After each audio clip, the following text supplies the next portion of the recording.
जल्दी से बैठेंगे सब। यस, आइए आइए आइए। लास्ट बेंच सुनाई दिखाई दे रहा है? उधर, इधर चलेंगे। ओके,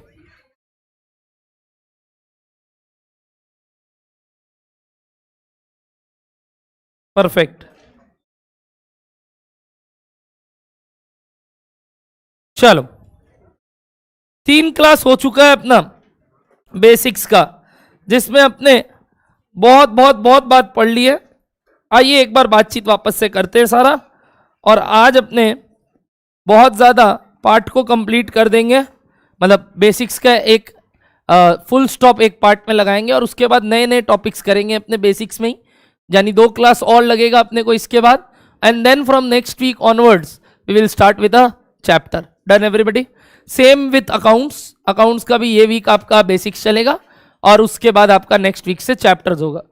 तो we are waiting for 19th, because आपको भी मालूम है उस दिन क्या आने वाला है, सिलेबस का अनाउंसमेंट। मोस्ट प्रोबेबली कि क्या रहने वाला है बता दिया जाएगा, तो we will accordingly give the books in printing, and it will come in 3 to 4 days, तो आपको उसके बाद मिल जाएगा। Same goes for live online. जिन्होंने भी लाइव ऑनलाइन में बुक्स कुरियर के लिए अप्लाई किया था, वो 19 के बाद हम अप्लाई कर देंगे प्रिंट में, 3-4 दिन में आ जाएगा, और आप तक और 3-4 दिन में पहुंच जाएगा। तो नेक्स्ट वीक की क्लासेस हम बुक के थ्रू करने वाले हैं। डन है आपको बात? अभी हम किस टॉपिक को वापस से कंटिन्यू करने वाले हैं गाइस? बेसिक्स। बेसिक्स में मतलब कॉस्ट एक नया सब्जेक्ट है, एक नया टॉपिक है, तो थोड़ा बहुत तो यार बेस बनाना जरूरी है। कारण जैसे जैसे अपने ये सब वर्ड्स को इंटरप्रिटेट करेंगे, आने वाले हर चैप्टर में आपको ये वर्ड्स दिखेंगे कि वेरिएबल कॉस्ट क्या होता है, फिक्स्ड कॉस्ट क्या होता है, डायरेक्ट कॉस्ट क्या होता है, इनडायरेक्ट कॉस्ट क्या होता है। तो welcome everybody, good afternoon everybody, good afternoon everybody. चलो, अब हम स्टार्ट करने वाले हैं आज वापस से लास्ट क्लास की बातें। ध्यान से सुनना। लास्ट क्लास क्या हमने एलिमेंट वाइज कॉस्ट को देखा था, किस तरीके से इनकर होते हैं? बताइए तो। सारे डायरेक्ट कॉस्ट का दूसरा नाम प्राइम कॉस्ट, पक्का? अच्छा, ये सिर्फ कहाँ इनकर होते हैं? जैसे मैंने सिर्फ बोला, आपका दिमाग खड़क जाना चाहिए, सिर्फ फैक्ट्री में होते हैं। अच्छा, क्या बाकी के खर्चे और कहीं भी हो सकते हैं? अच्छा, बाकी मतलब क्या नाम बचा? इनडायरेक्ट। अगर डायरेक्ट नहीं तो इनडायरेक्ट। इनडायरेक्ट का दूसरा नाम ये कहाँ कहाँ कहाँ हो सकते हैं? फैक्ट्री, ऑफिस या सेलिंग। याद आ रहा है ये सब बात? अच्छा, फिर मैंने आपको बताया था डायरेक्ट का मतलब। डायरेक्ट का मतलब वो कॉस्ट जो डायरेक्टली एट्रीब्यूटेबल या traceable. What do mean by attributable, traceable? सब पता चल सकता है। ये देखिए, ये इसके लिए लगा, तो उसमें हम बता सकते हैं कि ये प्रोडक्शन प्रोसेस के लिए रिलेटेबल है कि नहीं। तो ये तो सर एग्जाम्पल के साथ ही समझ में आएगा। इसमें सर अब आप पॉइंट करोगे कि ये वाला क्या होगा, तो अपने बोलेंगे ये डायरेक्ट होगा, ये इनडायरेक्ट होगा। क्या डन है बात आपको? डायरेक्ट मटेरियल में अपने बहुत इजीली एग्जाम्पल खोज पा रहे थे, याद है? शर्ट वाले एग्जाम्पल में क्या फैब्रिक, बटन्स इजीली बोल पा रहे थे। वैसे ही लेबर भी बड़ा आराम से बोल पा रहे थे, जो उस शर्ट को मेन बनाने में काम कर रहे हैं, workers. Correct? But direct expense directly पूरा नहीं दिख रहा था। तो एक एग्जाम्पल लिया था फ्यूल का, याद आ रहा है आपको? एक और एग्जाम्पल आज ले रहा हूं, देखते हैं कौन कौन बोलता है। Very good. रॉयल्टी, याद आ रहा है? मैंने बोला था ना, एक एक समोसा बनाने का लेगा, तो वो क्या है? Royalty, direct cost. जो मेरा चार्ज होता है, क्या डायरेक्टली रिलेटेड टू कि बनते ही पैसा मांगता है लोग, क्या कि तुम एक बना दिया, अब मेरे को इसका रॉयल्टी दे, मेरे नाम से तुमने शर्ट मैन्युफैक्चर कर दिया, मेरे को रॉयल्टी दे। आपको मालूम है बड़ी बड़ी कंपनी क्या सब कोई खुद अपने फैक्ट्री में बना रहा है कि वो लोग आउटसोर्स कर देता है? आउटसोर्स, जॉब वर्क दे देते हैं। क्या बोलते हैं बताओ तो? Job work. तो जॉब वर्क देते हैं, अल्टीमेटली क्या करते हैं मालूम? फैब्रिक उनका यूज कर रहे हैं, सब कुछ उनका कर रहे हैं, बस बोलते हैं लास्ट में लोगों मेरा थप्पा मार देना, और अपने वो 2-2 हजार 3-3 हजार में खरीदते हैं। और वही लोग वहां पे भी दूसरा शर्ट बना रहे हैं लोकल, जो वो लोग 600, 700, 800 रुपए में बेचते हैं। बस अपने किस नाम से खरीदते हैं? ब्रांड। तो वो ब्रांड वैल्यू ही तो ले रहा है अपने से, तो उसी का तो वो उससे रॉयल्टी भी लेता होगा कि तुम मेरे नाम से बेच रहा है तो तुम मेरे को 20% देगा रॉयल्टी का, वरना तो तुम नॉर्मली इससे कम में भी बेच सकता था। तुम्हारा ये बिक क्यों रहा है? क्योंकि तुम मेरा ब्रांड छापा। बोलो डन हो रहा है बात आप लोग को? फिर मैंने बताया सारे इनडायरेक्ट कॉस्ट, मतलब जो डायरेक्टली एट्रीब्यूटेबल नहीं है, इनका नाम था ओवरहेड्स। डन हो रहा है बात आपको?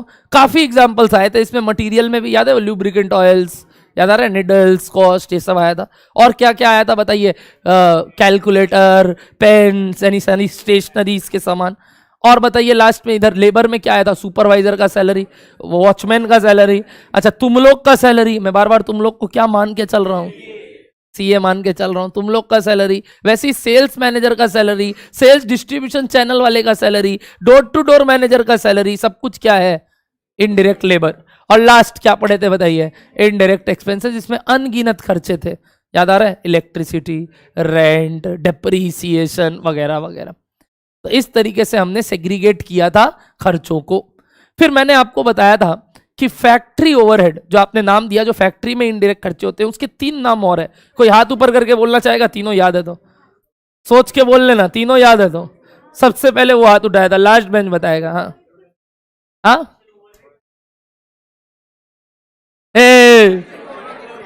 ठीक, मैन्युफैक्चरिंग ओवरहेड, क्या नाम है 3 और, प्रोडक्शन, मैन्युफैक्चरिंग, वर्क्स, नाम से ही सब समझ में आ रहा है, फैक्ट्री में लगे हुए खर्चों को, इसलिए 4 नाम और दे दिया। तो ठीक है सर, हमें ध्यान रहेगा, ओवरहेड लगाना है अपने को। ऑफिस वाले का क्या बोलते हैं, ऑफिस एंड एडमिनिस्ट्रेटिव ओवरहेड, और last selling and distribution overhead. बोलो क्रिस्टल क्लियर है ये सब बातें, पक्का एवरीबॉडी। इस तरीके से भी हम कॉस्ट निकालते हैं। याद करो, हमने टोटल कॉस्ट निकाला था तो इस तरीके से ही लिखा था, याद आ रहा है, पहला एग्जांपल में क्या लिखाया था, मटेरियल, लेबर, फैक्ट्री ओवरहेड। मैंने एक्सपेंसेस पहले एग्जांपल में दिया क्योंकि तुमको तब तक ओवरहेड समझ में नहीं आता था, फिर मैं बोला ना, मैं बहक गया, अब वापस से ठीक क्या किया उसको, ओवरहेड। फिर क्या बोला लास्ट, सेकेंड लास्ट बोलिए, ऑफिस एंड एडमिन, और तीसरा क्या, क्या ये इसी सीक्वेंस में लग रहे हैं, अच्छा लगा ये बात, ये एलिमेंट का सीक्वेंस अच्छा लगा। बताओ सबसे पहले क्या इनकर होगा, फैक्ट्री में खर्चे, और वो भी कौन से वाले, इसीलिए तो इनको प्राइम कॉस्ट बुलाते हैं, क्योंकि प्राइमरली या इंपॉर्टेंट वाइज ये सबसे पहले लगते हैं। कई कारण है इनका नाम आने का, क्या, प्राइम कॉस्ट। बोलो लॉजिक हिट हो रहा है आपको। फिर बताइए क्या आता है, ऑफिस एंड सॉरी फैक्ट्री का अदर खर्चा, लाइक फैक्ट्री ओवरहेड्स। फिर बताइए क्या आता है, ऑफिस का खर्चा, और लास्ट में जाके क्या लगता है। तो ये एक सीक्वेंस है, एक फ्लो है। इस फ्लो में कॉस्ट को लिख के एक कैलकुलेट करते हैं जो टोटल कॉस्ट, उस सबका कॉस्ट का कुछ नामकरण होगा। आइए एक एक करके उस नामकरण को जान लेते हैं कि भैया इधर तक का बात अगर जोड़े तो क्या मतलब। कल तक हमने सारे डायरेक्ट कॉस्ट को जोड़ के क्या बोला था, नाम बताइए, प्राइम। फिर एक एक करके डिपार्टमेंट वाइज ओवरहेड बोला था, याद है। बट हर एक का जुड़ते जुड़ते भी तो कुछ नामकरण होना चाहिए ना। हाँ है कि भैया अगर हम प्राइम को भी के साथ क्या जोड़ ले, फैक्ट्री का कॉस्ट, तो उसको क्या बुलाएंगे। फिर अगर हम उसमें ऑफिस का भी जोड़ दे तो हम उसको क्या बुलाएंगे। और अगर हम उसमें क्या जोड़ दे बताइए, सेलिंग भी जोड़ दे, तो हम उसको क्या बुलाएंगे। तो क्या नाम जानना चाहते हो कि उनको क्या बोलते हैं क्या, यानी अपने अब अदर नेम सीख रहे हैं, सम ऑफ ऑल कॉस्ट सीख रहे हैं, तो इसको क्या करेंगे, अपने एक स्टेटमेंट में लिख देते हैं। और इस स्टेटमेंट को हम बुलाते हैं कॉस्ट शीट।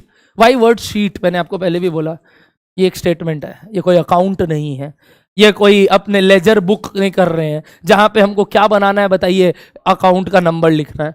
तो जो शीट होता है वो एक सिर्फ स्टेटमेंट फॉर्म में बनता है, जहां हमको डेबिट क्रेडिट का कोई झमेला नहीं होता, सिर्फ हिसाब रखना होता है।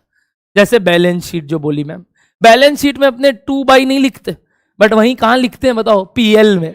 क्यों, पीएल का क्या बनाते हो, अकाउंट, और बैलेंस शीट बनाते हो यानी एक स्टेटमेंट बनाते हो।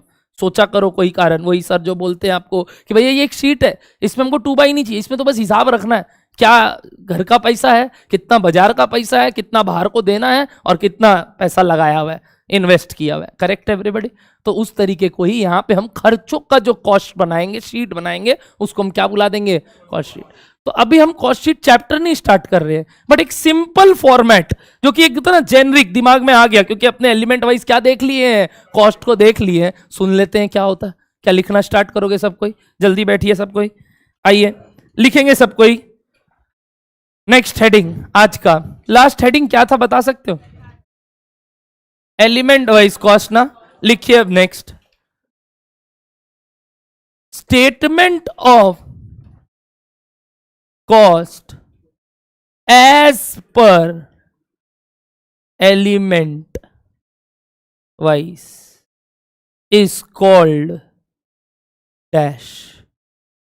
सिंपल, एकदम सिंपल बात। Statement of cost as per element wise is called dash. बताया अभी, कोई भी स्टेटमेंट कॉस्ट का अगर लिखते हैं किस हिसाब से, एलिमेंट के हिसाब से, अभी सिखाया एलिमेंट के हिसाब से, तो उसको क्या बुलाते हैं। 1 मिनट, और एक हिसाब होता है लिखने का, बताओ तो क्या, very good, nature wise behaviour wise, तब उसको कुछ और बुलाओगे, उसको कुछ और बुलाओगे। याद है मैंने बताया भी था, इनकम स्टेटमेंट, उसको क्या बुलाते हैं, कोई वो भी स्टेटमेंट है, वो भी एक शीट है, नाम अलग हो जाएगा, क्योंकि वहां अपने किस नेचर से तोड़ेंगे, सभी का नामकरण भी बता रहा हूं क्यों होता है। तो इसका क्या है, कॉस्ट शीट। तो हेडिंग क्या लिखेंगे भैया इसके अंदर, कॉस्ट शीट। आइए एक simple format of cost sheet बनाते हैं, simple format of cost sheet लिखिए, simple format of cost sheet. तैयार सबको? सबसे पहले क्या लिखा, पर्टिकुलर्स, बगल में बोलो रुपीस, खत्म, बस इतना सा। अच्छा, कई बार अपने इनर कॉलम भी बना लेते हैं अगर कोई सेग्रीगेशन होता है तो, टोटल करने के लिए। हाँ बस बस इतना सा, और कुछ नहीं, ledger folio, journal folio, 2 by कुछ नहीं, शीट है तो इतना माथा नहीं लगाते। नहीं इतना आसान है सही में, तुम लोग मजाक लग रहा है क्या? नहीं नहीं, अंदर भी मसाला नहीं है, आओ दिखाते हैं। क्या डन है यहां तक बात आप लोगों को? पर्टिकुलर्स, रुपीस, रुपीस, बहुत आसान है, मजाक नहीं कर रहा हूं। सुनना, सबसे पहले बताओ कौन सा खर्चा लगेगा, आप बताओ एलिमेंट वाइज। हाँ प्राइम कॉस्ट, अच्छा प्राइम में भी पहले क्या लिखूं, वाई मटेरियल, वाई मटेरियल आपने पहले बोला, बताऊं सबसे पहले तो मटेरियल होना जरूरी है जिसमें लेबर काम करेंगे, तो it is the most important of important cost. Prime का भी सबसे प्राइम कौन सा है, मटेरियल। तो सबसे पहले हम लिखते हैं मटेरियल कॉस्ट, जिसको हम बोलते हैं मटेरियल कंज्यूम्ड। क्या बुलाते हैं बताइए, मटेरियल कंज्यूम्ड। कितना मटेरियल खपत हुआ, मतलब हमने कितना मटेरियल यूज किया, तो उसको हम यहां लिख देते हैं। Correct everybody? अगला बताइए, अब इस मटेरियल पे कौन काम कर रहे हैं, तो उनको लिखूं। अच्छा यहां एक और वर्ड आगे जोड़ूं, कौन सा बोलो तो, डायरेक्ट मटेरियल कंज्यूम। और बताइए क्या लिखूं अगला, डायरेक्ट लेबर। डायरेक्ट लेबर में भी कॉलन दे दूं ऐसे, क्रॉस क्रॉस। और बताइए क्या लगता होगा लाइन से, वेरी गुड। पहले डायरेक्ट एक्सपेंस, मैं बोला ना वो इज्जत भी नहीं देते उस बात को, क्योंकि वो कितना है, बहुत थोड़ा सा होता है, बट फिर भी एक बार फॉर्मेट कर रहे हैं। अभी तो एग्जाम में हो सकता है या सम्स में भी अपने देखेंगे, 10 में एक भी सवाल में नहीं होगा, या मोटा मोटी एक सवाल में होगा कुछ, क्या डायरेक्ट एक्सपेंस बोल के एलिमेंट, बट लिखना तो एक बार होगा, कहाँ आता है वो, इधर। तो डायरेक्ट एक्सपेंस ऑल्दो अपने इतना ज्यादा देखते नहीं है, बट एक बार फॉर्मेट में डालेंगे। तो बताइए अगला एलिमेंट क्या आएगा, डायरेक्ट एक्सपेंसेस। बताइए इन तीनों का टोटल को मैंने कुछ बताया है ऑलरेडी आपको, वेरी गुड, इसीलिए दूसरा नाम सिखाया था। क्या बुलाते हैं इनको, तो स्टेटमेंट में हम यहां लिखते हैं प्राइम कॉस्ट। सर कुछ ज्यादा आप सुधर नहीं गए? अरे तो उस समय एमसीक्यू था ना, मैं क्या बोला था, सिंचैन बना के और नंबर मिलेगा, अब नहीं मिलेगा, अब नहीं मिलेगा। अब हमको प्रेजेंटेशन भी मैटर करेगा, हम मेरा जैसा आदमी भी बना रहा है, तो तुम लोग सोच सकते हो। क्या डन है बात आप लोगों को? वरना ये जिस हिसाब से लिखता था पहले, कुछ समझ में ही नहीं आता था। ठीक है, आओ तो क्या लिखे भैया, इन तीनों का टोटल बताइए। अब बताओ लाइन से एकदम पहुंच जाओ उस फैक्ट्री में जहां शर्ट बन रहा है, बताओ अगला खर्चा क्या लग रहा होगा। सारे फैक्ट्री के और ऊपरा ऊपरी खर्चे, अच्छा लगा नाम, ऊपरा ऊपरी, जिसको क्या बुलाते हैं, ओवरहेड। नाम से ही समझ में आ रहा है, इनडायरेक्ट कॉस्ट। अच्छा सारा नाम लिख पाओगे शॉर्ट में, बताओ तो क्या क्या, फैक्ट्री ओवरहेड, कॉमा या स्लैश, बताओ और क्या। वेरी गुड, प्रोडक्शन ओवरहेड, एक बार बोलते रहो, फिर मैन्युफैक्चरिंग ओवरहेड, और बोलो वर्क्स ओवरहेड। अच्छा लगा चारों नाम, तो लिख लो ना, शॉर्ट में ही लिखो आप लोग भी। OH is allowed abbreviation in your exam, कि तुम लोग चाहो तो इसको OH लिख सकते हो। OH मतलब ओवरहेड्स, एग्जाम में भी अलाउड है। जैसे अकाउंट लिखते हो ना A/C, वैसे ये O/H। मैंने बट वो जो बाकी भी शॉर्ट फॉर्म लिखा वो थोड़ा ज्यादा कर दिया, तुम लोग नहीं कर, आ गया मैं औकात में आ गया अपने। तुम लोग पूरा लिखोगे। हाँ क्या क्या था, F factory, P production, M manufacturing, W works. Last class सबका किया हुआ है, ये मानते हुए जा रहा हूं मैं, ठीक है ना? नहीं किया हुआ लगता है, किया हुआ है बस यान, क्या शक है? हाँ आइए, पक्का अब यहां तक के खर्चे को कुछ बुला देते हैं। सुनो ना, ये कहां तक लगा? अच्छा, इसके बाद कौन सा खर्चा लगना स्टार्ट होता है? तो ये कहां तक का खर्चा है? फैक्ट्री तक का खर्चा। कोई एक नाम मन से, ब्रह्मा पावर। ये बाबा कैसे मालूम तुम लोगों को? क्या बुलाते हैं? Factory cost, not overheads. एक मिनट, क्या बोले? Factory cost. अच्छा, मतलब फैक्ट्री कॉस्ट में क्या क्या आता है बताओ? प्राइम कॉस्ट भी आता है और फैक्ट्री ओवरहेड्स भी आता है। क्या बोलो, डन हो रहा है बात? तो नामकरण ध्यान से। अब मैं बोला ना, कॉस्ट एक ऐसा सब्जेक्ट है जो थोड़ा ये सब बात को लेके वो दिल पे ले लेगा अगर तुम कुछ भी बोलते हो। अकाउंट्स वाले सर दिल पे नहीं लेंगे अगर क्या बोल दो तुम। ओवरहेड और कॉस्ट और एक्सपेंस को क्या एक तरीके से सिनोनिम की तरह यूज करो, बट ये आदमी थोड़ा दिल पे ले लेगा, क्योंकि फैक्ट्री ओवरहेड अलग होता है और फैक्ट्री कॉस्ट का मतलब अलग होता है। What do mean by factory cost? Factory तक का खर्चा। तक का खर्चा मतलब उसमें फैक्ट्री ओवरहेड तो आ ही रहा है, साथ ही साथ जो प्राइम कॉस्ट है वो भी यार। नामकरण ठीक लगा? तो यही नाम है इसका। क्या बुलाते हैं इसको? अच्छा, फैक्ट्री कॉस्ट को वैसे ही अपने ये 4 नाम के हिसाब से और बहुत नाम दे सकते हैं, बट एक और दिया वर्क्स कॉस्ट। क्या दिया नाम? Works cost. तो बताइए क्या क्या लिखेंगे इधर हेडिंग में? फैक्ट्री या आ जाएगा वर्क्स कॉस्ट। फैक्ट्री या फिर वर्क्स कॉस्ट। ये झमेला हो रहा था क्या पहले भी? हो गया, आ गया फैक्ट्री और works cost total. Done everybody? Factory या वर्क्स कॉस्ट, परफेक्ट। अब बताओ नेक्स्ट खर्चा कौन सा लग रहा है? अच्छा, मेरे अब पर्पस बताओ आप लोग का पर्पस बताओ। अरे तुम सीए हो तो, अरे यार तुम लोग अपने आप को नहीं, हम कॉन्फिडेंट है तुम लोग के ऊपर। पहले नहीं थे फाउंडेशन में, बहुत इज्जत ली है। अब बोल रहे हैं तुम लोग को कि तुम लोग सीए हो, तुम लोग क्या काम में मदद करते हो? ओके, क्या डिसीजन लोगे बताओ ना तुम? क्या क्या क्या वही सब। अच्छा, तुम लोग फैक्ट्री रिलेटेड डिसीजन भी लोगे क्या? कि ये बनाना चाहिए कि नहीं बनाना चाहिए, इसमें कितना खर्चा करना चाहिए कितना नहीं करना चाहिए, इसके लिए क्या आगे फायदा होगा क्या नुकसान होगा, करेक्ट? क्या सिर्फ तुम लोग फैक्ट्री रिलेटेड काम में मदद करते हो कि तुम लोग और भी रिलेटेड काम में मदद करोगे? किधर काम में मदद? अच्छा, बेचने में भी मदद करोगे क्या तुम लोग? कि भैया इसके लिए एडवर्टीजमेंट किस तरीके से करना चाहिए, इसको कितने रेट में बेचना चाहिए। यानी ऑफिस एंड एडमिन का अपना कोई रोल नहीं है, वो अल्टीमेटली 2 डिपार्टमेंट को सपोर्ट करता है। किसको किसको सपोर्ट कर रहा है? फैक्ट्री को भी सपोर्ट कर सकता है और सेलिंग को भी सपोर्ट कर सकता है। हो सकता है कोई प्रपोर्शन हिस्सा उसका किस पे काम आ रहा है, फैक्ट्री रिलेटेड है, और कुछ प्रपोर्शन किससे रिलेटेड है? बोलिए ना, सेलिंग है। तो ऑफिस एंड एडमिन का खर्चा, but with relation to may be production, may be related to selling. बोलो डन हो रहा है बात? तो अब इस बार पहली बार मैं ऑफिस एंड एडमिन को भी फिर वापस कितने में बांट रहा हूं? 2 में। क्या क्या बताओ? Office and admin overhead related to factory यानी रिलेटेड टू प्रोडक्शन, और दूसरा बताइए रिलेटेड टू सेलिंग। तो बताओ पहले क्या लिखूं इसके बाद? Related to factory. अच्छा लगा ये बात? क्यों? लाइन से तो पहले किसको मदद कर रहा होगा? फैक्ट्री को बनाने में।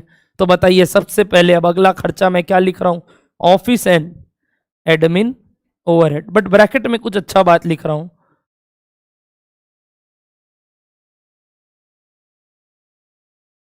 Related to production.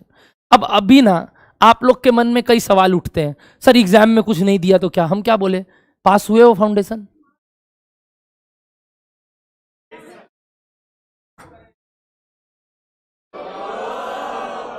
क्या बोला? हो जाएंगे तब, ठीक है, अच्छा बात बोल दिया, ठीक है। अच्छा समझ लो पास हो जाओगे, तो उसके बाद ये सब बात करते हैं ना कि सम्स में कुछ नहीं बोला तो क्या। अभी ये सब अजम्पशन वाली बातें मत करो, अभी क्या दिमाग खुला रखो ये जानने के लिए कि होता क्या है। सम्स पॉइंट ऑफ व्यू से क्या करेंगे एग्जाम हॉल में कि भैया सिर्फ खुला छोड़ दिया, ऑफिस एंड एडमिन ओवरहेड बता दिया, तो हम क्या मानेंगे उसको? अभी वो सब झमेला क्यों लेना? अभी समझना है कि उसका 2 पर्पज है। क्या क्या पर्पज है? एक प्रोडक्शन में काम आ सकता है, दूसरा क्या पर्पज है? तो हम ऊपर कौन सा खर्चा पहले लिखेंगे? जो प्रोडक्शन से लेना। Simple concept. क्या बोलो डन हो रहा है बात आपको? बताइए इसके टोटल को हम क्या लिखेंगे यहां पे? टोटल। अब कुछ नाम तो देना होगा इनको, अब इनको कुछ नाम देना होगा। क्यों? सारा कौन सा काम हो गया? अब बोलूं प्रोडक्शन रिलेटेड सारा काम हो गया, अच्छा लगा वर्ड, वापस से प्रोडक्शन रिलेटेड सारा काम हो गया। अब सिर्फ क्या बचा है, सेल्स रिलेटेड काम। क्या बचा है, तो बताओ इसको क्या नाम दूं?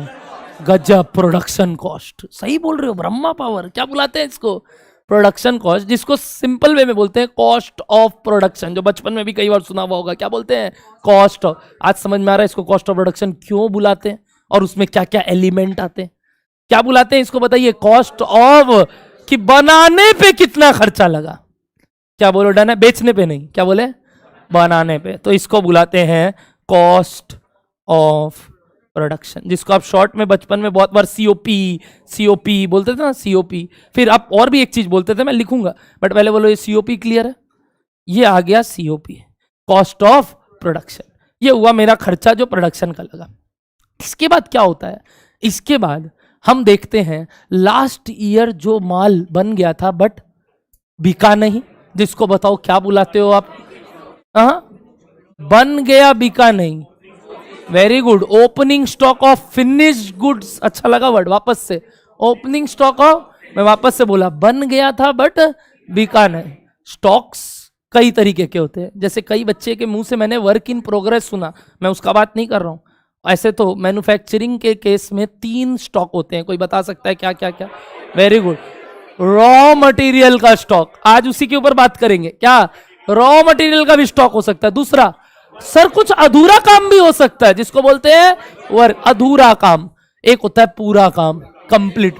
अभी मैं किसका बात कर रहा हूं, पूरा काम का, अधूरे काम का नहीं। मान लेते हैं अभी वो अधूरा अधूरा दुनिया में चीज नहीं होता, अभी सिंपल रखते हैं सिचुएशन, कॉम्प्लिकेशंस आएंगी तो धीरे धीरे लेते हैं ना, इतना एक साथ सब चीज क्यों लोड लेना। तो अभी एक ही कॉम्प्लिकेशन बता रहा हूं, बताइए कौन सा, कि फिनिश गुड्स का।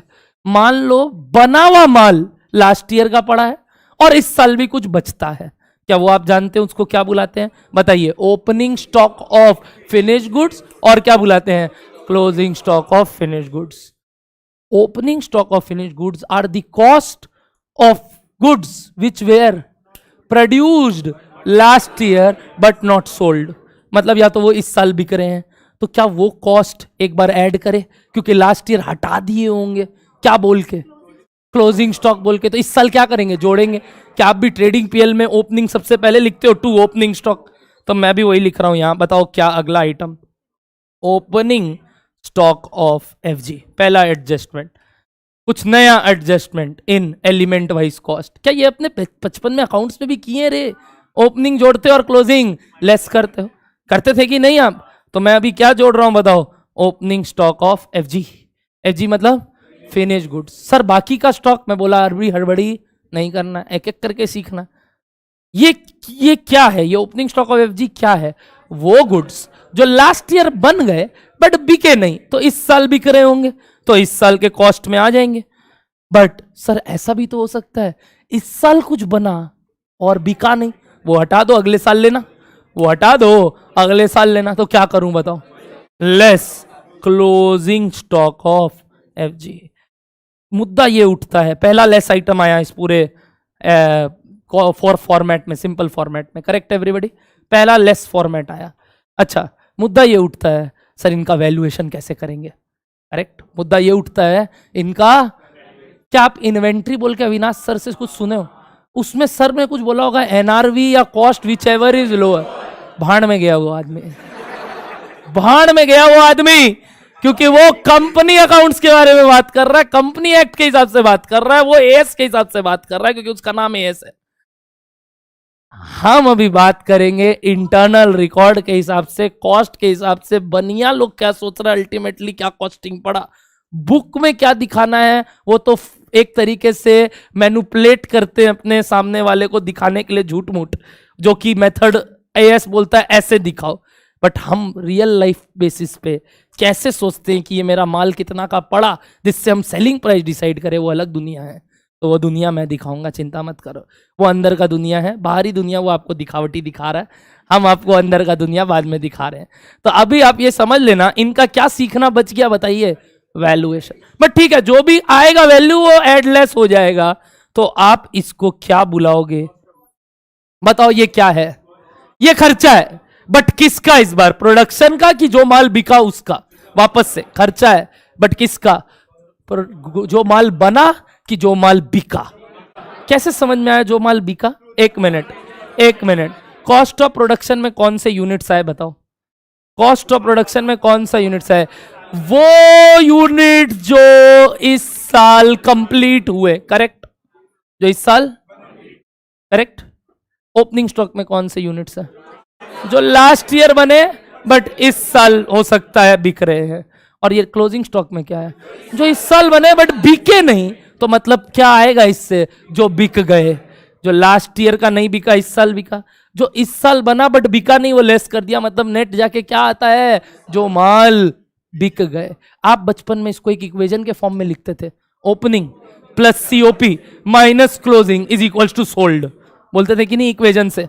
ओपनिंग प्लस परचेजेज नहीं, वो तो आप बोलते थे ट्रेडिंग के कंसर्न में परचेजेज। मैं अभी परचेज का बात ही नहीं कर रहा हूं, मैं एक मैन्युफैक्चरिंग कंसर्न का बात कर रहा हूं जो क्या करता है? खुद प्रोडक्शन करता है।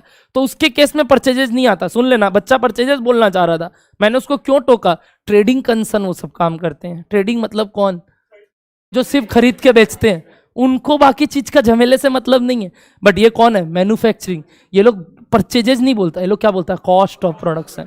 क्योंकि ये लोग खरीदने के बाद और बहुत काम कर रहे हैं उस पर। तो बोलो लॉजिक समझ में आता है? एक मैन्युफैक्चरिंग कंसर्न के लिए अलग बात बोलते हैं। वापस से, ओपनिंग मतलब जो लास्ट ईयर बना बिका नहीं था, हो सकता है इस साल बिक रहा हो, प्लस जो इस साल बना उनका खर्चा, माइनस जो इस साल नहीं बिका, तो मतलब जो बचा वो क्या है? जो साल बिका उसका खर्चा, जिसको आप बोलते थे opening plus COP minus closing stock is equals to cost of goods sold. ये होता है सीओजीएस, कॉस्ट ऑफ। ओ, जो ट्रेडिंग अकाउंट में इतना दिन करते थे वो ये था। हाँ, ट्रेडिंग अकाउंट में आप जीपी लिखते थे, याद है? जीपी। और जो बचता था सेल्स और जीपी का डिफरेंस क्या होता था? सीओजीएस। सेल्स और जीपी का जो डिफरेंस जो बाकी का ट्रेडिंग अकाउंट में होता था उसको मिला के क्या बुलाते थे? कॉस्ट। यानी अगर सेल्स और सीओजीएस को कंपेयर करें, वापस से बोल रहा हूं, सेल्स और सीओजीएस को कंपेयर करें तो जो प्रॉफिट आता है उसको क्या बुलाते हो? ग्रॉस प्रॉफिट, जो आप अकाउंट्स वाले सर सिखाते हैं। और वो तो ट्रेडिंग अकाउंट से बन ही रहा है। तब ये क्यों बना रहे थे? क्योंकि हमको वो निकालना भी नहीं है। वो अगर निकालना होता तो बेचारा ऊपर वाला भी सिखा रहा था, अविनाश संचेती ऑलरेडी सिखा रहा था वो चीज़। तो हम क्यों ये कॉस्ट शीट सिखाया, फॉर्मेट सिखाया? क्योंकि हम यहाँ तक नहीं रुकने वाले हैं, हम इसके बाद और एक स्टेप आगे जाएंगे। क्या क्लियर हो रहा है बात? वरना ट्रेडिंग अकाउंट भी ये काम करके दे रहा था। आइए सुनिएगा, इन सब का टोटल को हम क्या बुलाएंगे बताइए? Cost of goods sold. Cost of goods sold, COGS short में बोलते हैं, COGS। वापस से पूछ रहा हूं, COP is for which units? हाँ, मतलब अच्छा लगे अगर ये बोलूं, कंप्लीटेड यूनिट्स। ठीक है, क्या लिखा बताओ तो बगल में? Completed units. अच्छा, ओपनिंग स्टॉक में कौन सा यूनिट्स आ रहा है? Opening stock units last year, मतलब ओपनिंग स्टॉक यूनिट्स। और ये क्या आ रहा है ब्रैकेट में? क्या लिख रहा हूं देखो, क्लोजिंग स्टॉक यूनिट्स। मैं ब्रैकेट में यूनिट्स क्यों लिख रहा हूं समझ रहे हो? अंदर तो रूपी लिख रहे हैं ना, तो यहां क्या बता रहा हूं? उनका यूनिट्स का कैलकुलेशन। तो ये कौन से यूनिट्स हुए? Sold units. ये किनका खर्चा है? Sold unit. कंप्लीटेड यूनिट से अगर लास्ट ईयर का ओपनिंग मतलब लास्ट ईयर का क्लोजिंग ऐड कर दे और इस साल का क्लोजिंग हटा दे तो क्या बचता है? जो इस साल बिका, जो माल इस साल बिका उसका खर्चा कितना। बट एक मिनट, अभी तक इस खर्चे में एक खर्चा नहीं लिए। कौन सा खर्चा नहीं लिए? मेरे को मैम का बात ठीक लगा, सेलिंग से पहले एक और बात भूल गए आप। आपका एक और काम था, आप ही का एक और काम था। आप सिर्फ फैक्ट्री में काम नहीं कर रहे थे, आप सेलिंग डिपार्टमेंट के लिए भी काम कर रहे थे। याद आ रहा है? कौन हो आप? जो ऑफिस में बैठे हैं। ऑफिस वाले लोग रिलेटेड टू प्रोडक्शन वाला ऊपर ले लिए, अभी क्या बचा है? सेल्स रिलेटेड का खर्चा। और दूसरा जो अब आप बोल रहे थे क्या? Selling and distribution. तो दो खर्चा और बच गया। तो ये दोनों ऐड करने के बाद कोई मकसद पूरा होगा अपना। और ये मकसद के लिए क्या बना? Cost sheet. और ये मकसद कौन पूरा करके नहीं दे रहा था? Trading account. क्यों सर? PL बन रहा था ना, उसमें तो और खर्चे लिखते थे आप उसके बाद। मैं तो उसके बाद नहीं लिखूंगा, मैं यहीं रुक जाऊंगा। तो ये कुछ एक नया प्रॉफिट देगा जो आज तक कौन नहीं देता था? ट्रेडिंग ने। ट्रेडिंग में कौन सा प्रॉफिट निकलता था? और PL में? यहाँ पक्का कुछ अलग नाम आएगा, बात करेंगे। बट पहले बोलो क्या ऐड करेंगे इसके बाद, क्या ऐड करेंगे? दो खर्चा और, कौन कौन? Office and admin related to selling और एक selling and distribution overhead. Please note it down. अगला ऐड पॉइंट क्या लिखेंगे बताइए? Office and admin overhead bracket में बोलिए related to sales, related to sales, और उसके बाद सेलिंग एंड डिस्ट्रीब्यूशन ओवरहेड। क्या बुलाते हैं? एक और खर्चा, selling and distribution overhead. Office and admin overhead related to sales और सेलिंग एंड डिस्ट्रीब्यूशन ओवरहेड। याद है 3 ओवरहेड्स थे, क्या क्या क्या? फैक्ट्री, ऑफिस, सेल्स, सारा आ गया। और देखो लाइन से आया रे, एकदम लाइन से, यानी वही जैसे इनकर हो रहे वैसे लिखने को, एक स्टेटमेंट बनाने को बोलते हैं कॉस्ट शीट। ले बाबा, तो यानी एलिमेंट वाइज कॉस्ट शीट अगर क्लियर है, एलिमेंट वाइज कॉस्ट क्लियर है, तो कॉस्ट शीट कोई बड़ी बात नहीं। बोलो डन हो रहा है ये वाला? बताइए सेलिंग एंड डिस्ट्रीब्यूशन ऐड करने के बाद क्या ये कोई एक नया खर्चा आ रहा है जो आज तक हमको अविनाश सर नहीं बताए? उनका काम नहीं था बताने का, मेरा काम है। बताइए क्या बुलाएंगे इसको? ट्राई लो ना। एक सेकेंड, इधर तक को क्या बुला रहे थे? प्रोडक्शन तक का खर्चा। ये क्या आ गया? अब सेल्स तक का खर्चा। नाम लो, Brahma power, cost of sales. क्या बुलाते हैं इसको? Cost of sales. अल्टीमेटली बिकने तक का खर्चा, जिसको क्या बुलाते हैं? Cost of sales. तो हेडिंग का नाम हो गया इसका क्या? कॉस्ट ऑफ सेल्स, जिसको आप COS बोल सकते हो शॉर्ट में। क्या बोलते हैं? COS, cost of sales. तो COGS और COS में क्या फर्क है गाइस? COGS और COS में क्या फर्क है? सेलिंग रिलेटेड खर्चा नहीं लिए थे अभी तक, और यही दिक्कत ट्रेडिंग कर रहा था। ट्रेडिंग ना सेल्स तक का खर्चा नहीं लेके सिर्फ COGS तक का खर्चा लेता था। तो इस वजह से तुम लोग जब PL बनाते थे ना, तुम सबसे पहले वही लिखते थे, to selling and distribution overhead. कोई भी सेल्स रिलेटेड खर्चा होता था तो लिखते थे। फिर तुम लोग वो इंटरेस्ट कॉस्ट और रिटर्न ऑफ कॉस्ट और अदर कॉस्ट लिखते थे, यानी कुछ और खर्चे लिखते थे। बट सबसे पहले क्या लिखते थे मालूम? ये वाला खर्चा। एक बात नोटिस करके मेरे को बताना, ये सारे खर्चे कौन से नेचर के हुए? वेरिएबल या फिक्स नहीं मैं बोलूंगा। अब अकाउंट्स के हिसाब से पूछता हूं, ऑपरेटिंग की नॉन ऑपरेटिंग? ये सारे खर्चे कौन से खर्चे हुए? क्या मैंने खाली धंधे का खर्चा लिया? क्या अभी तक सिर्फ धंधे का खर्चा लिया है? इसके बाद और भी खर्चे लगते हैं ऑफ धंधे, मतलब धंधा छोड़ के, जैसे कि इंटरेस्ट कॉस्ट, क्या ब्याज में पैसा उठाते हैं, है कि नहीं? और भी होता है ना, क्या बैड डेट, आप लोग ये सब पढ़े हो ना? क्या बुलाते हैं आप लोग इसको अकाउंट्स में? Non operating expenses. क्या बुलाते थे? तो मैं अभी तक जो लिया हूं वो कौन सा कॉस्ट है?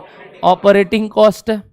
अगर मैं इसको, और कॉस्ट का काम यहां तक खत्म, इसके बाद बॉल फेंक देता है ये किसको मालूम? FM को।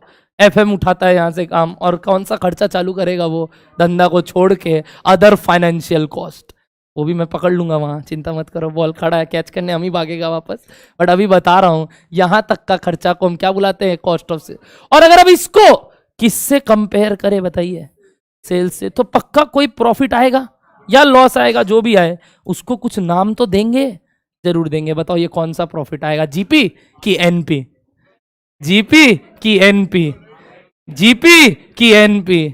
ना GP ना NP, उनके कहीं बीच में कुछ नाम देने का ट्राई करें।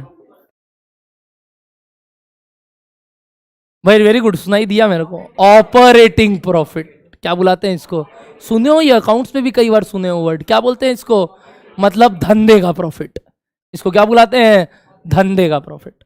यानी ऑपरेटिंग प्रॉफिट आज तक ट्रेडिंग और PL कहीं बीच में बाइफरकेट नहीं कर रहा था, तो उसको कुछ निकालने का तरीका होगा, कॉस्ट शीट है। बिना कॉस्ट शीट किए हम ऑपरेटिंग प्रॉफिट नहीं निकाल सकते, क्योंकि ट्रेडिंग PL हमको सीधा GP के बाद क्या निकाल के देता है? NP, net profit. उसके बीच में कोई और एक प्रॉफिट जानने का इच्छा हो रहा है कि धंधे से क्या कमाया है, जिसको क्या बुलाते हैं? Operating profit. जिसके लिए कौन सा स्टेटमेंट बनता है? Cost sheet. बोलो लॉजिक क्लियर हो रहा है कॉस्ट शीट का? अब इसी के बाद मैं बताऊंगा कि कॉस्ट शीट क्यों आया। जब पहला क्लास लूंगा कॉस्ट शीट का, तो तुम लोग बोल देना क्यों आया, क्या निकालने के लिए? ऑपरेटिंग प्रॉफिट, मकसद वो था। बोलो डर है ना बात आप लोग को? तो बताइए इस प्रॉफिट को मैं क्या नाम दूं? धंधे का प्रॉफिट, ऑपरेटिंग प्रॉफिट। अब सर इसमें कौन सा कॉस्ट नहीं आएगा, कौन सा आएगा, फिर बोल रहे ना दुनिया बहुत बड़ा है, 6 महीना 8 महीना चलना है अभी अपने को, तो टेंशन क्यों लेना, आराम से चलेंगे। बट अभी बेसिक बातें क्लियर करनी है कि यार हो क्या रहा था अपने साथ इतना दिन से। तो अभी जो आप 2 क्लास से क्या निकाल रहे थे, एलिमेंट का बात कर रहे थे, उसको अगर एक स्टेटमेंट में लिख दे तो उसी को क्या बोलते हैं, ले बाबा। और यह आदमी उसके लिए 8 क्लास लेगा आने वाला, पता नहीं क्या कराएगा ऐसा। बट क्या बात समझ में आ रहा है आपको, कॉस्ट शीट का सिंपल फॉर्मेट क्लियर है। इसमें एक बीच वाला एडजस्टमेंट मस्त था, देखे थे वो, ओपनिंग और क्लोजिंग स्टॉक। आज उसके बारे में खेला करेंगे आपके साथ, समझ दूंगा आपको थोड़ा बहुत, जिसमें देखता हूँ आप लोग कैच कर पाते हो कि नहीं। पहले एक बार पूरा रिवाइज करो आज की बातें। ये कितना बड़ा बन गया रे, सिंपल बोल के आपने तो बेवकूफ बना दिया हम लोग को लगा इतना सा बनेगा, सिंपल बोल के एक पन्ना टाना है ये, तो मतलब डिटेल वाला कितना पन्ना टालेगा, ये तो सिंपल था। एक बार पढ़ेंगे प्लीज एवरीबॉडी, ये तो सिंपल था। हाँ, आज हम पूरा लिखा है, पूरा ही लिखा है, ऑलमोस्ट पूरा लिख दिया यार हम, कम ऑन।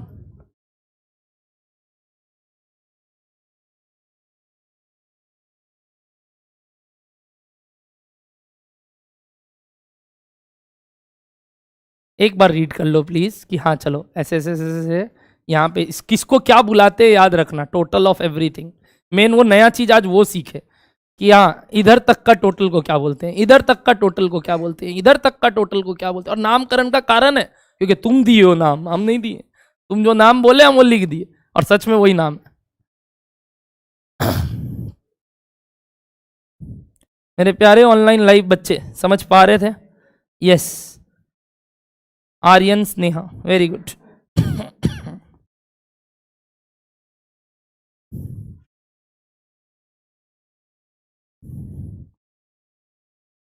बदमाश लाइव वाले बच्चे समझ पा रहे हो?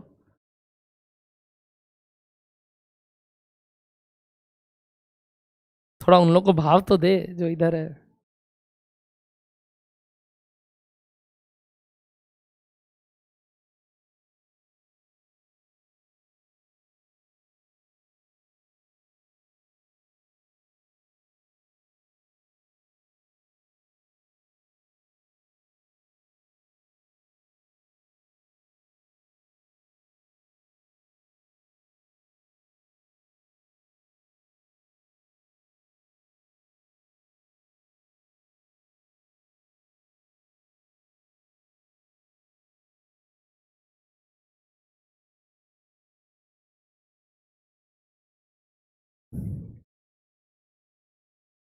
तैयार?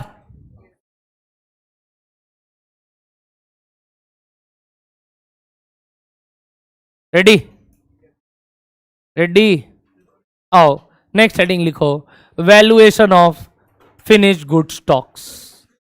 Valuation of finished goods stocks, क्योंकि बाकी सब तो आपने बता दिया क्या होता है, बस एक वो स्टॉक वाला एडजस्टमेंट सिखा दो कैसे करते हैं।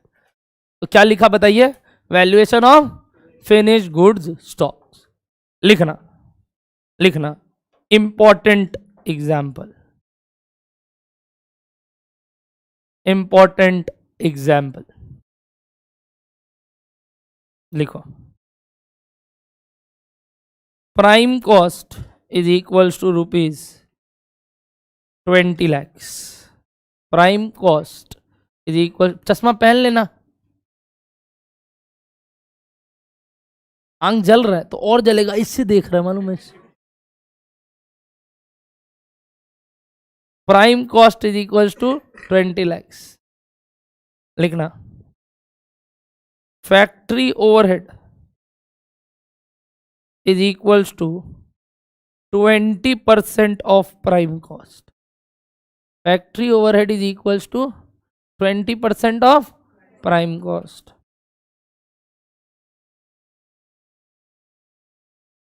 Office and admin overhead related to production is equals to 10% of factory cost, is equals to 10% of factory cost। Calculate COP, ये पहला पार्ट है। हाँ, ये एग्जाम्पल कंटिन्यू होगा। पार्ट 1 कैलकुलेट सीओपी, पहला पार्ट कैलकुलेट सीओपी। सीओपी का full form OP, OP हाँ, cost of production. बस फॉर्मेट ध्यान है पीछे, एक बार देखते चलो, कोई हड़बड़ी नहीं है। टेक योर टाइम, पहला बार कॉस्ट को देख रहे हो भाई, आराम से देखेंगे, अच्छे से देखेंगे, नापेंगे पूरा, ऊपर से नीचे देखो फॉर्मेट को, देखते बात कर रहे। बहुत लोग निकाल लिया, बात करते, इसलिए बाबू दिमाग में नहीं, कर लेना, लिख लेना, डिस्कशन करेगा जितने तो कर लेगा कॉपी में। अब उसको हो सारा कैलकुलेटर निकाल ही लेते हैं, चल 6 बार उबासी लिया थे मालूम, इतना देर में 6 बार।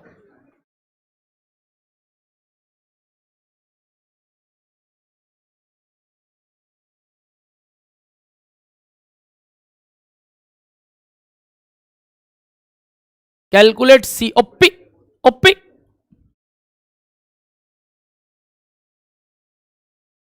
टाणा टाणा टाणा, ऑनलाइन लाइव आंसर।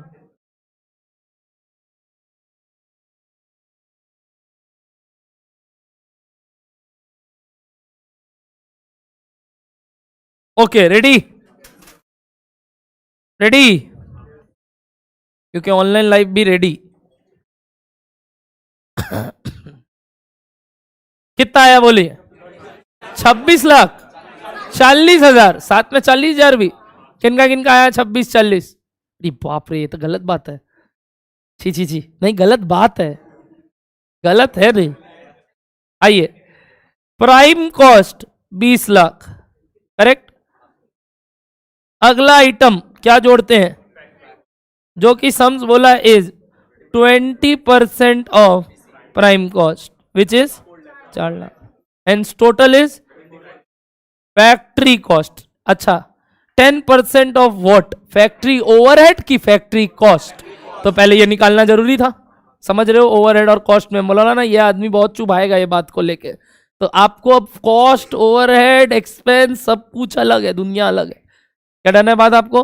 बताइए, ऐड अगला क्या करेंगे? एडमिन ओवरहेड कितना percent? 10% of factory cost which is 2,40,000, hence total is 26.4 lakh. ये क्या आया? सीओपी। ठीक है, लिखना क्वेश्चन नंबर 2 इसी के अंदर, मतलब इंपॉर्टेंट एग्जाम्पल का पार्ट 1 था कैलकुलेट सीओपी। लिखना question number 2, suppose the above COP was for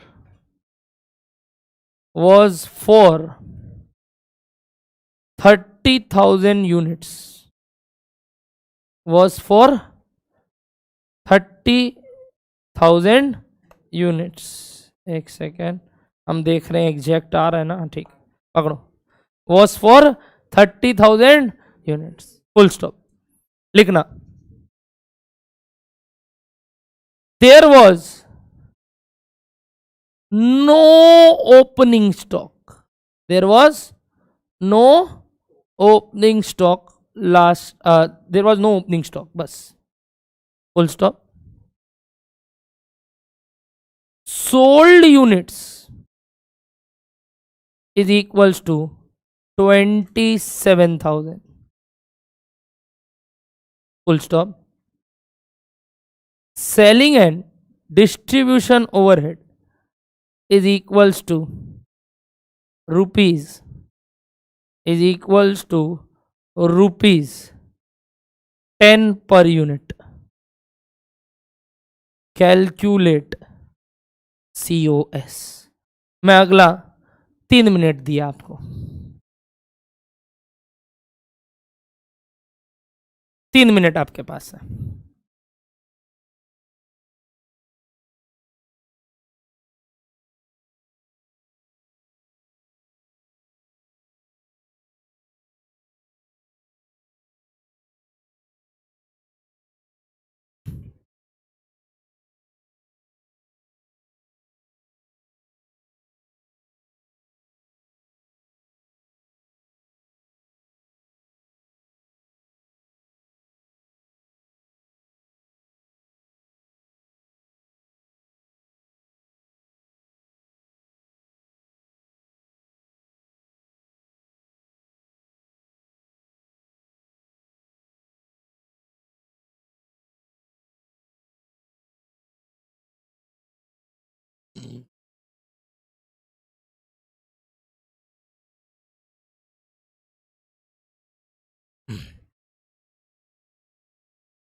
पूछूंगा, होते जाए तो ऐसे ऐसे करते रहना कि सर डन है मेरा डन है। आप पूछ सकते हैं, मैं अपने आप पूछ लूंगा फिर। Fine fine.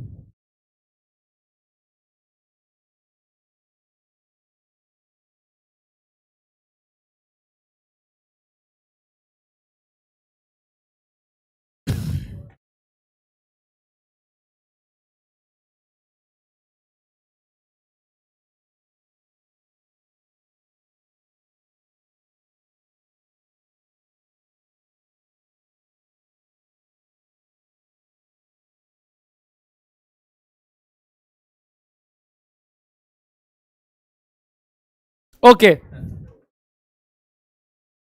क्या मैं रुकूं कि चलूं? चले।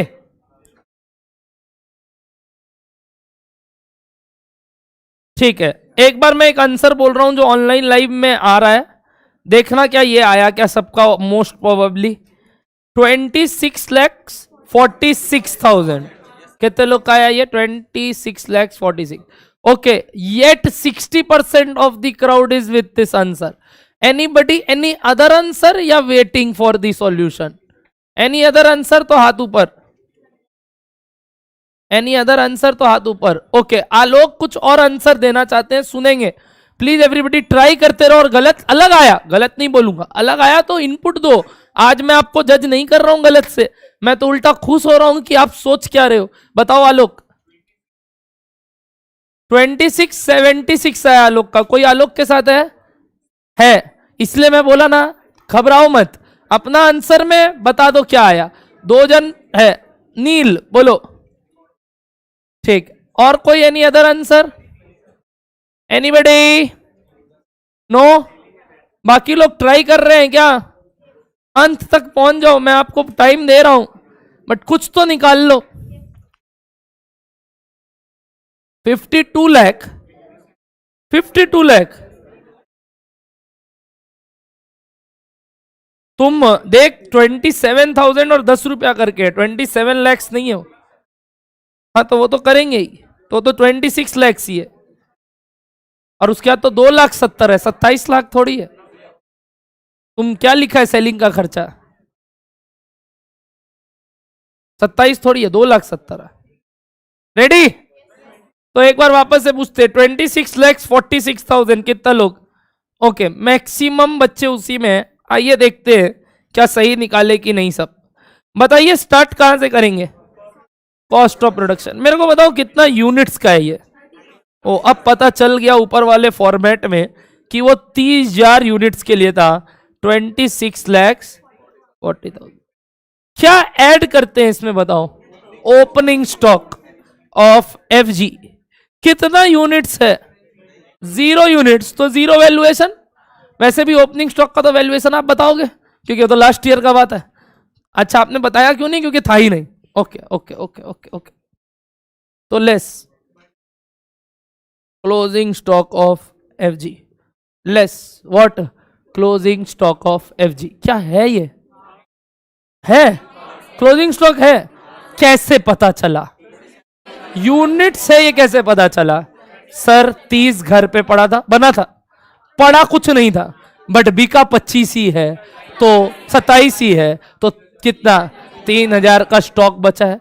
इसको आप निकालोगे कहां पता है? वर्किंग नोट नंबर 1 बोल के। क्या निकालोगे बताओ? वर्किंग नोट नंबर 1 लिखेंगे सब लोग। लिखिए, calculation of closing stock in units of FG. अभी यूनिट्स में निकल रहा है, प्लीज ये लाइन लिख लेना, अगर नहीं लिखे हो तो काम आएगा आगे बहुत। Calculation of closing stock of finish goods in units. Units में निकल रहा है, वैल्यू नहीं की है अभी तक, अभी तो यूनिट्स में निकाल रहे हैं। जो आपने वो 3,000 बोला ना, मैं वो निकाल रहा हूं। कैसे लिखूं उसको देखो। We know opening stock units of FG plus what बोलो? मैं ऐसे लिखूं, कंप्लीटेड यूनिट्स सीओपी ना बोल के बेटर वर्ड क्या है, यूनिट्स में बोल रहा हूं तो कंप्लीट, यानी या फिर सीओपी ब्रैकेट में यूनिट्स, सीओपी ब्रैकेट में माइनस बोलो क्या, closing stock in units of FG is equals to बोलो सोल्ड यूनिट्स।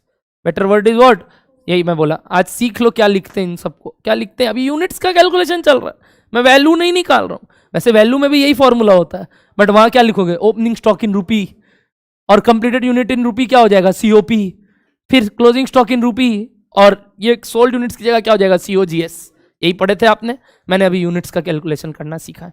मेरे को अभी वैल्यूएशन नहीं पता, पहले यूनिट्स में तो निकाले कितना है, बताओ ओपनिंग स्टॉक कितना पड़ा है घर पे, बना कितना, स्टॉक में कितना है वही तो निकालना है सर। Is equals to 27,000। क्या यहां से क्लोजिंग स्टॉक यूनिट्स आ जाएगा, सर हम तो ये माथा में ही कर लिए, वेरी गुड, अभी कर ले रहे हो, फिर बड़ा बड़ा आएगा, फिर दिक्कत होगा, अभी ओपनिंग डाल देंगे, फिर दिक्कत होना स्टार्ट होगा। तो इट्स बेटर ना एक बार समझ लो क्या हुआ। अभी दिखा रहा था क्योंकि मैं जानबूझ के ओपनिंग दिया नहीं, पहला सवाल था, तो आपको आंखों देखा हाल था 3,000 घर पे बच रहा, बट वही आंखों देखा हाल बहुत बढ़िया बात है, एक बार समझ भी लो क्या हुआ। बताओ क्लोजिंग स्टॉक इन यूनिट्स कितना आया, 3,000 यूनिट्स, करेक्ट एवरीबॉडी। तो ऊपर आते हैं वापस टेबल में, और हमको ये पता चल गया कि यहाँ 3,000 यूनिट बड़ा है, लेस करके क्या आता है बताओ तो, COGS, जो कि कितने यूनिट्स के लिए है, 27,000 यूनिट्स, करेक्ट, जो कि कितने यूनिट्स के लिए है, 27। ये मैं ब्रैकेट में लिखा सब। अब बताओ क्लोजिंग स्टॉक का वैल्यू मैंने आपको नहीं बताया, मैंने आपको क्लोजिंग स्टॉक का वैल्यू तो आपको निकालना होगा। बेस्ट तरीका क्या है निकालने का, आपको क्या लग रहा है, आपके दिमाग में क्या आ रहा है, सर ये 3,000 वाला माल है कहां का, पहले ये देखते हैं, ध्यान से सुन लेना मेरा बात। ये 3,000 जो घर पे पड़ा है, ये कौन सा वाला पड़ा है देख लेते हैं। सर कौन सा वाला पड़ा है, मतलब एक ही तो तरीके का माल है जो इस साल बना हो, बच गए तब, क्योंकि अगर लास्ट ईयर वाला होता तो वैल्यूएशन का टेक्निक काम आता, कैसे सोचते वापस से। ये जो स्टॉक में 3,000 पड़ा है, ये कौन सा वाला पड़ा है, समझ पाते हो मेरा भाषा, ये कौन सा वाला पड़ा है जो 30,000 इस साल बना। क्यों भैया, और कोई हो सकता था क्या, कौन सा वाला से, ओपनिंग वाला से। इस बार नहीं है तो कोई बात ही नहीं करेंगे उन सब में। तो अभी ये कौन सा वाला है, वो 30,000 वाला। इस 30,000 का क्या पड़ा था मेरे को बनाने में, क्या पड़ा था, 26,40,000। तो 3,000 का कितना, यूनिटरी मेथड नहीं निकाल सकते, यूनिटरी मेथड से नहीं निकाल सकते। 30 के लिए इतना तो 3 के लिए कितना, इसको बोलते हैं रेट निकाल के काम करना। अल्टीमेटली आप क्या किए, 30 के लिए इतना, तो आपने एक काम क्या किया, 26,40,000 डिवाइडेड बाई 30,000, देखो कितना आ रहा है। यानी एक एक यूनिट का कॉस्टिंग पड़ा 88 करके, और स्टॉक में कितना पड़ा है, 3,000। तो आपने वैल्यू किया कैसे, 88 इंटू 3,000। वैसे अगर माइंड से बोलूं तो आपने यूनिटरी मेथड ही किया कि इतना के लिए इतना तो 3 के लिए कितना, करेक्ट। बट हमें अभी आपको क्या बोला, आपने क्या निकाले बीच में, जो जो इतना के लिए इतना बोले उसको क्या निकाले, रेट।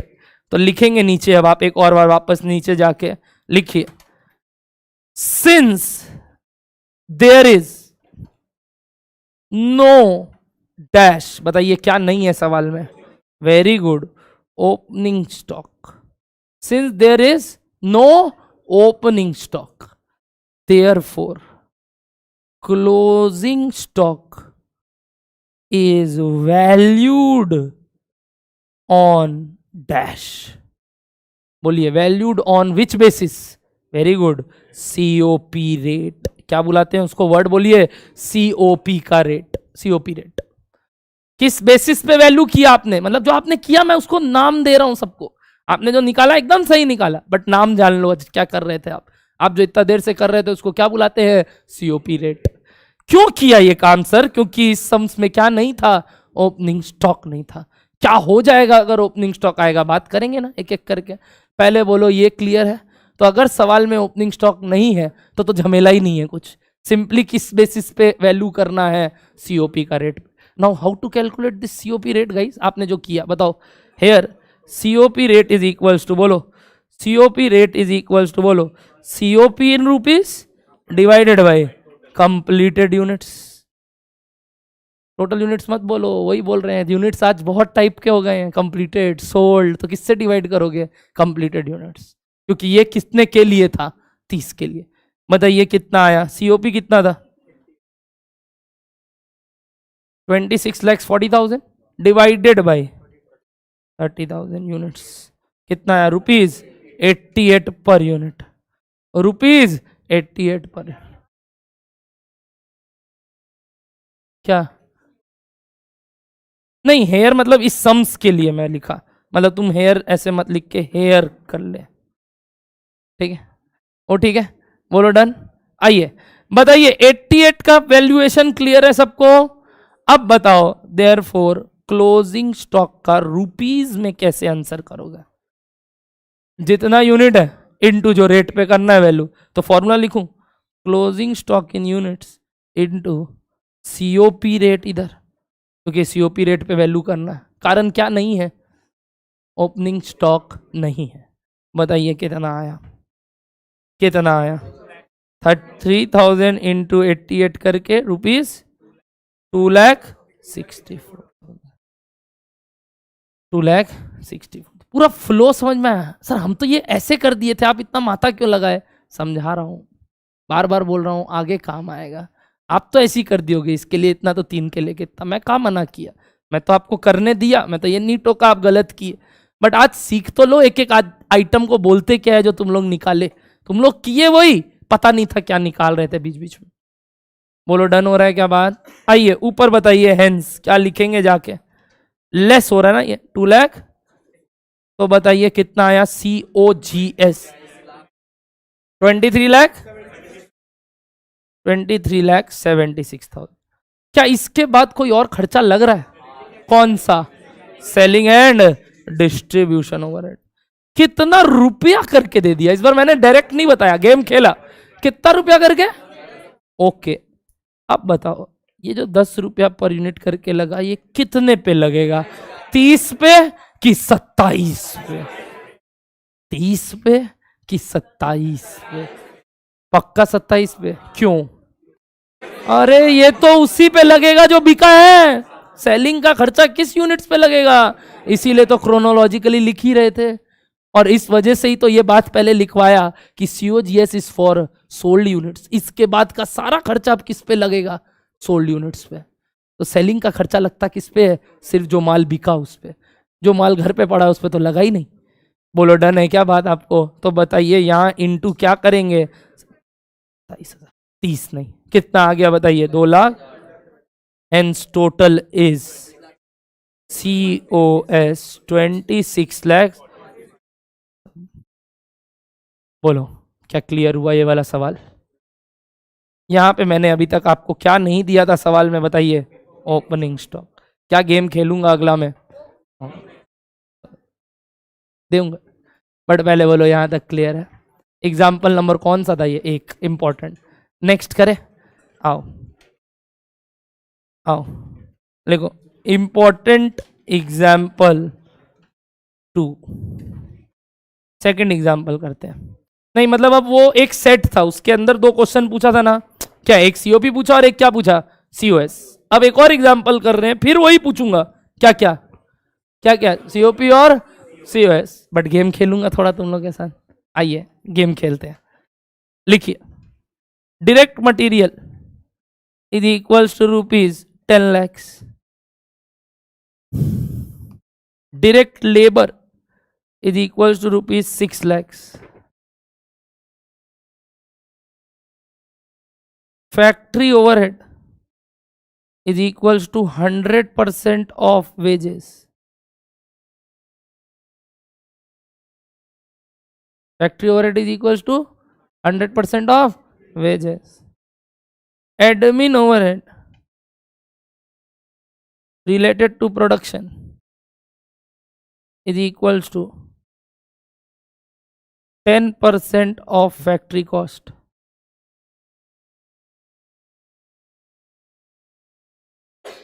Calculate COP। पहला पार्ट ये अगेन एग्जाम्पल 2 का पार्ट 1 कैलकुलेट COP, फिर पार्ट 2 वही दूंगा क्या? Calculate COS।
तैयार?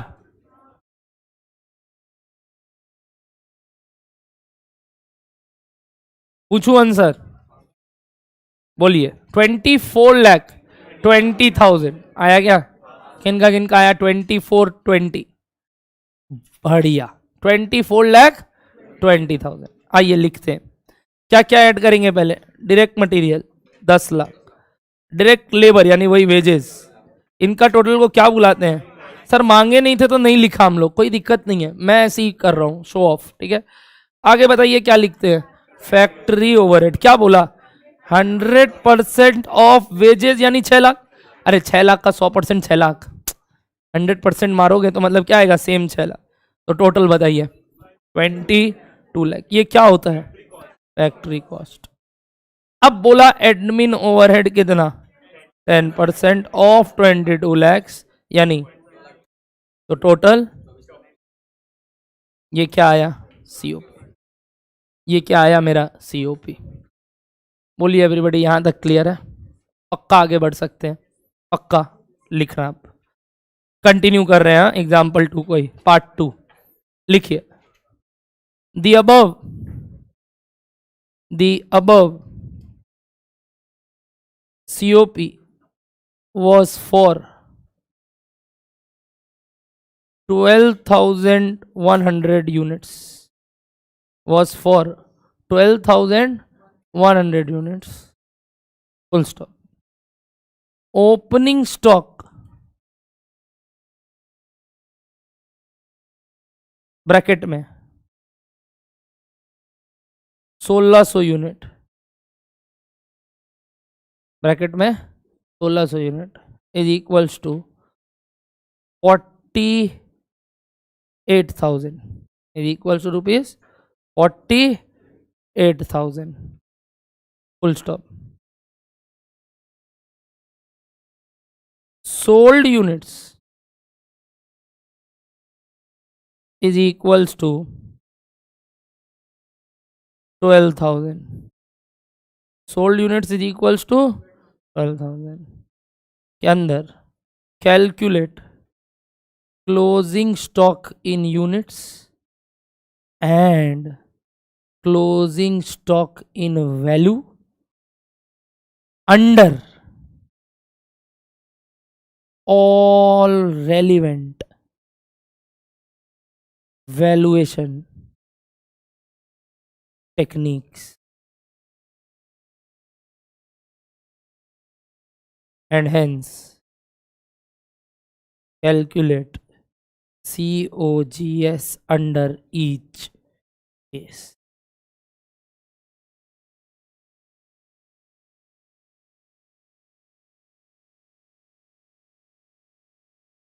मैं बताऊंगा पहले। ये पार्ट तो आप कर सकते हो, ये भी नहीं कर सकते? ये तो कर सकते हो, आज ही बताया। सिर्फ क्या बताना है हमको? यूनिट्स। वैल्यू नहीं चाहिए, यूनिट्स में बताओ।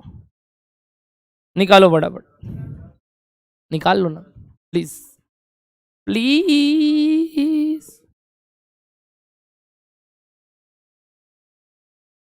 निकाल लो ना प्लीज। हाँ घोड़ा है, बकरी। यूनिट्स निकालना प्लीज एवरीबॉडी।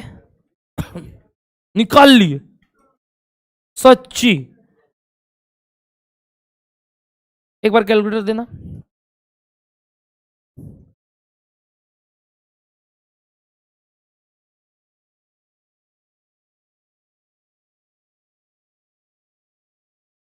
पकड़ना।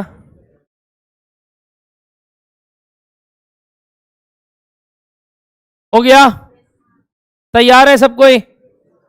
पूछते हैं क्लोजिंग स्टॉक इन यूनिट्स कैसे निकालोगे sir? We know opening stock units plus completed units minus closing stock units is equals to sold units. Correct everybody? इससे ओपनिंग स्टॉक पता है 1600, कंप्लीटेड यूनिट्स पता है 12,100 क्लोजिंग स्टॉक नहीं पता, सोल्ड पता है 12,000, तो यहां से क्लोजिंग स्टॉक यूनिट्स आ गया 1700 यूनिट्स। Correct everybody, 1700 units. अब इस 1700 का वैल्यू क्या होगा ये जानना है। क्या मैंने 1600 का वैल्यू दे दिया, और क्या मैंने आपको जो घर पे बना इस साल उसका भी वैल्यूएशन करके निकाल दिया पार्ट 1 में। तो अब क्लोजिंग स्टॉक का वैल्यू कैसे करेंगे सर, वो डिपेंड करता है डिफरेंट किस पे, वैल्यूएशन टेक्निक्स पे। एक एक करके सारे वैल्यूएशन टेक्निक्स मैं बोलूंगा, देखते हैं आपसे क्या इंसाइट्स आता है उसको लेके। डन है एवरीबॉडी, रेडी करें अब अपने, लिखिए calculation of closing stock value as per different methods, as per different methods, वही वैल्यूएशन टेक्निक्स। पहला वर्ड बोलूंगा, याद करना बचपन, फीफो। फीफो का full form first in first out, लिखो first in first out, first in first out, first in first out. क्या समझते हो इस बात से? अच्छा, जो पहले बन गया वो पहले बिकेगा। मेरा आपसे सबसे पहला सवाल, क्या ये सच में यूनिट जो 1600 बना हुआ था वो असली में बिक रहा है, कि बस वैल्यूएशन करने का एक तकनीक है? वेरी गुड, वैल्यूएशन करने का एक तकनीक है। सुन लेना मेरा बात, इट इज नॉट नेसेसरी कि ऐसा ही सच में हो रहा होगा, बट ऑफ कोर्स ये मेथड वही लोग लगाएंगे जो सच में ये कर रहे हैं। पहला बात, मतलब वापस से बोल रहा हूं, जनरली ये कौन सी इंडस्ट्री में आपको देखने मिलता है मालूम? हाँ, पेरिशेबल कॉमोडिटीज के केस में। क्यों? उनके केस में क्या होता है सर, खराब होने का चांस ज्यादा है। ब्रेड्स हो गया, आपका मिल्क हो गया, केक, पेस्ट्रीज, ये सब जो इंडस्ट्रीज होते हैं वो लोग पहले क्या कोशिश करते हैं बताइए? जो पहले आया वो पहले बिक जाए। Correct everybody? अरे अपने तो समोसा में भी तक यही बोलते हैं, पहले गरम वाला दीजिए, है ना, कि पहले पुराना वाला दीजिए। मांगते वो हैं बट वो देना क्या चाहता है? अपने उससे लास्ट इन फर्स्ट आउट मांगते रे, कि जो सबसे लेटेस्ट तले वो वाला दीजिए हमको, नीचे वाला मत दीजिए। और देता वो क्या है आपको बताइए? पहले बोला अरे गरम ही है बाबू, खाइए ना, गरम ही है। तो वही तो लास्ट इन फर्स्ट आउट अपने चाहते हैं, मिलता कौन सा है? First in first out. Correct everybody? अरे वो गन्ने का रस भी पीने जाते हैं तो वो जो नीचे पहले पड़ा रहता है, पहले फेंकिए, इसको अलग कीजिए, पहले हमको वापस से नया फ्रेश बना के दीजिए। कब का है हमको नहीं मालूम, होशियारी मारते हैं उसके आगे।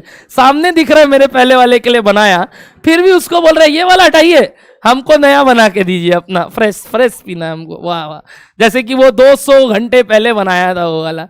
तो फिर भी अपने लोग का आदत हो गया, अपने आदत से मजबूर है, अब से अपने को आदत है ऐसे बात करने का। तो एवरीबॉडी, ये जो first in first out, last in last first out, ये सब methods of calculating the valuation है। डोंट अज्यूम कि ऐसा ही हो रहा होगा। क्यों? जब आप वेटेड एवरेज करते हो ना, जब आप एवरेज मेथड करोगे, आपके मन में सबसे पहला डाउट यही आएगा, क्या वेटेड एवरेज का मतलब ये होता है कि जो माल ओपनिंग में था वो अभी भी क्लोजिंग में पड़ा है, या बस अगेन वो वैल्यूएशन का तकनीक है? वैल्यूएशन का तकनीक है। ये जरूरी नहीं है कि जो माल ओपनिंग में था वो सच में क्लोजिंग स्टॉक में पड़ा है, वो तो बस हम वैल्यू करने के लिए ओपनिंग स्टॉक का वैल्यूएशन ले रहे हैं। बोलो पहले ये बात मन में ठान लोगे तो, क्योंकि ये लास्ट तक जाते जाते मैं देखा हूं बच्चों के मन में ये डाउट रहता है, मतलब क्या क्लोजिंग में ओपनिंग का कुछ बचा था? No, it is just a valuation technique, इसलिए वर्ड लिखा वैल्यूएशन टेक्निक है। यूनिट्स में कौन सा सच में वो 1700 में है, आई डोंट नो। वो 1700 में कौन सा वाला चीज पड़ा है, I don't know, but I know one thing कि इनको वैल्यू करने के कई तरीके हैं, depends upon industry to industry. अब अगेन एग्जाम में क्या करना है, फिर वही बोलो अभी क्यों, आप बताना ही क्यों है आपको, और आपको सुनना ही क्यों है? अभी चारों सीखो ना, क्या कब क्या करना होता है, फिर आप लोग इतना होशियारी मार रहे हो। क्या बोला? अभी जानना ही नहीं है, पहले रिजल्ट आने देते हैं। अरे मतलब रुक जाते हैं ना यार, इतना अंदर का बात क्यों जानना है, ऊपरा ऊपरी सीखते हैं। आइए, तो सबसे पहले कौन सा सीख रहे हैं बताइए ना, FIFO method. FIFO method is first in first out, नाम से समझ में आ रहा है, यानी ऐसे बोलूं, जो माल बिके हैं वो पहले उससे बिके होंगे जो पहले बने हुए हैं। तो मेरे को एक बात बताओ, अगर ये लॉजिक अप्लाई करे तो क्लोजिंग स्टॉक में वो वैल्यू ऑफ गुड्स है या वो गुड्स है जो इस साल बने हैं। अच्छा लगा, वापस से रिवर्स सोचना रे, फर्स्ट इन फर्स्ट आउट से बेचते वक्त का बात होता है, तो स्टॉक में कौन सा पड़ा है जो इस साल बना। जैसे ऊपर वाले एग्जाम्पल में बताइए, बिका कितना यूनिट्स, बिका कितना यूनिट्स, प्लीज सुन लो एक बार, आता होगा आपको बट मैं चाहता हूं एक बार सुन लो, आगे दिक्कत नहीं आएगा। 12,000 में सबसे पहले कौन सा माल बिका, 1600 वाला। क्या वो पूरा ओपनिंग खत्म हो गया, उसके बाद भी करंट वाला भी बिका, तो मतलब जो स्टॉक में पड़ा है 1700, वो कहीं से भी ओपनिंग का हो सकता है क्या, वो सिर्फ और सिर्फ किसका है, करंट ईयर प्रोडक्शन का। वो सिर्फ और सिर्फ किसका है, करंट ईयर। अगर वो सिर्फ और सिर्फ करंट ईयर प्रोडक्शन का, मेरा बात बड़ा गौर से सुनना, क्या इसके वैल्यूएशन में ओपनिंग का कोई पार्ट आना चाहिए कि नहीं आना चाहिए, ओपनिंग का कोई वैल्यू आना चाहिए कि नहीं आना चाहिए, फीफो मेथड में तो नहीं आना चाहिए। तो अगर नहीं आना चाहिए तो इसको आप किस रेट पे वैल्यू करना चाहते हो, वो अभी सुने थे क्या पिछले एग्जाम्पल में, इसलिए बोला था। उस रेट को क्या नाम दूं, सीओपी। उस रेट को क्या नाम देते हैं, सीओपी रेट। क्यों सीओपी रेट पे वैल्यू करते हैं फीफो मेथड पे, क्योंकि ओपनिंग स्टॉक तो बिक गया होगा, जो भी स्टॉक पे पड़ा है वो इसी साल से रिलेटेड है, तो वैल्यूएशन भी इसी साल का करेंगे। बोलो डन हो रहा है बात आपको। सर ऐसा भी तो हो सकता है ओपनिंग का भी पूरा ना बिका हो, वो रेयर केस है, वो भी अगर होगा तो फिर तब तो ओपनिंग का भी वैल्यू आ जाएगा, तब आप धंधा काहे कर रहे हो, इस साल बनाए ही काहे कि लास्ट ईयर वाला भी बेच नहीं पाए और इस साल भी बना के रख दिए, तब फर्स्ट इन फर्स्ट आउट नहीं, तुम बुड़वक है, तुमको धंधा नहीं करना, तुमको धंधा ही नहीं करना आता, बोलता ना वो डोगलापन है, सब डोगलापन, तो तुमको धंधा नहीं आता, तुमको धंधा नहीं समझ में आता, तो तुम लोग ये सब चीज मत करो, तुम्हारे काम का नहीं है ये, बस वही बात हो जाएगा। अपने बेकार बात नहीं करेंगे, फिजिबल बात करेंगे। तो फिजिबिलिटी के हिसाब से as per FIFO method closing stock is valued on COP rate, यानी वही जो अभी किए उतना देर पहले वैसे ही सम्स को करना है। हाँ या ना, समझ में आया क्या सबको ये वाला बात? लिखेंगे क्या इतना सा बात सबको? लिखिए लिखिए, FIFO means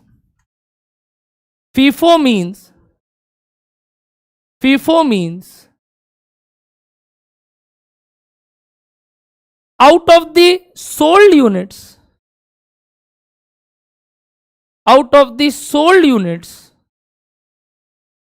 we would first of all adjust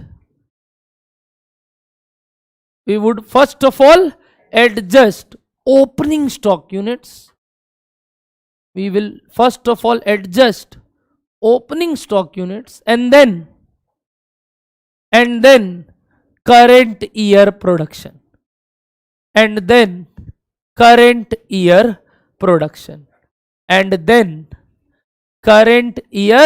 production. Therefore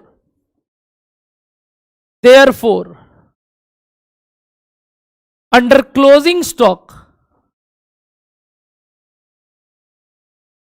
there is only element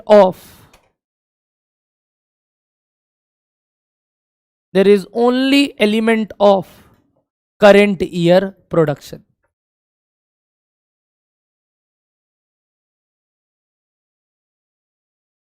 Current year production. Hence it is valued at dash rate. Hence it is valued at dash rate.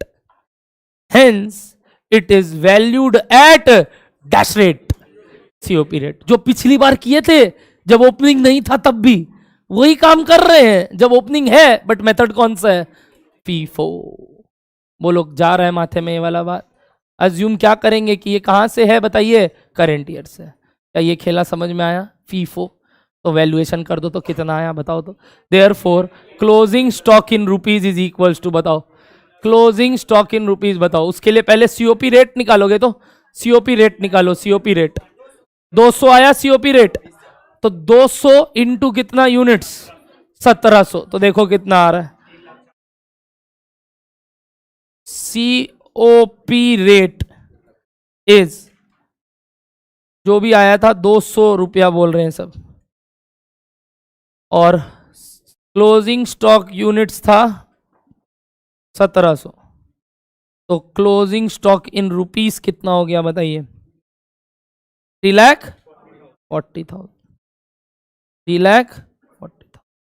क्या अब आप मेरे को COGS भी बता सकते हो इस मेथड के हिसाब से?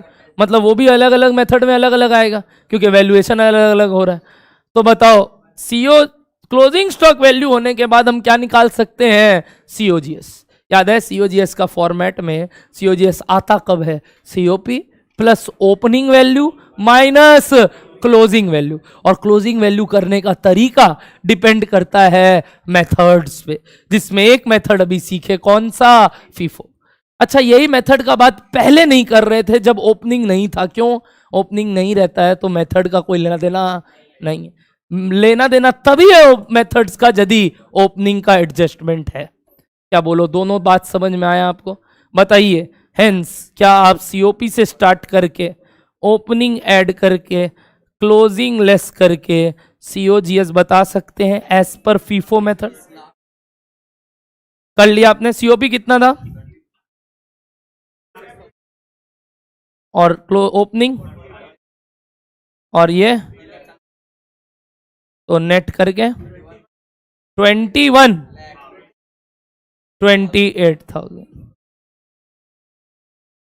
हाँ, सीओपी 200। सीओपी रेट ये देख, सीओपी का यूनिट्स कितना है? 12,100, और सीओपी का कॉस्ट कितना आया? डिवाइड कर। यही तो लास्ट टाइम बताया था ना सीओपी रेट, इसलिए लिखवाता हूं। सीओपी रेट का फॉर्मूला लिखा हुआ है तेरा, COP in rupees by completed units. समझ गया? हाँ, अभी फिर बोला ना वो बात करना है, पास होके रिजल्ट दिखाना, तब बात करेंगे, अभी नहीं बात करेंगे। बोलो यहां तक क्लियर है? ये कौन सा मेथड से निकाले अभी? फीफो। क्या सबको फीफो क्लियर है? टफ होता है कौन सा वाला? लीफो। बट क्या इंपॉर्टेंट होता है लीफो? नहीं, जनरली नहीं यूज होता है। समोसा का दुकान नहीं है अपने जहां लीफो मेथड लगेगा सर। जनरली हर जगह क्या लगता है? FIFO method generally. But LIFO भी मेथड तुमको अभी बताए, समोसे का दुकान, कचौड़ी का दुकान, पहले बोलते हैं जो अभी निकला वो दे, वो पुराना वाला नीचे धसा हुआ रह जाता है बेचारा का। वो फर्स्ट इन फर्स्ट आउट तुम लोग उसका होने ही नहीं देता। वो बेचारा जो नया नया निकालता है, भैया वो गर्म आ रहा है वो वाला दीजिए ना, अविनाश सर को देखा करो नीचे, ऐसे ऐसे छू छू के सब देखता है कौन सा अभी तला है, जस्ट फिर ही खाएगा। तो वो जो तरीका है ना कि लास्ट इन फर्स्ट आउट, वो कई कई इंडस्ट्री में फॉलो होता है, इसीलिए पढ़ना पड़ता है। तो वेग कुछ भी नहीं है, वेग कुछ भी नहीं है, जनरल नहीं है, मतलब कम यूज आता है। क्या डन है बात आप लोग को? लिखे क्या अगला मेथड बताइए कौन सा? लीफो। तो एक ही बात वापस से करना है, सेम काम यूजिंग लीफो। लीफो का full form everybody? Last in first out.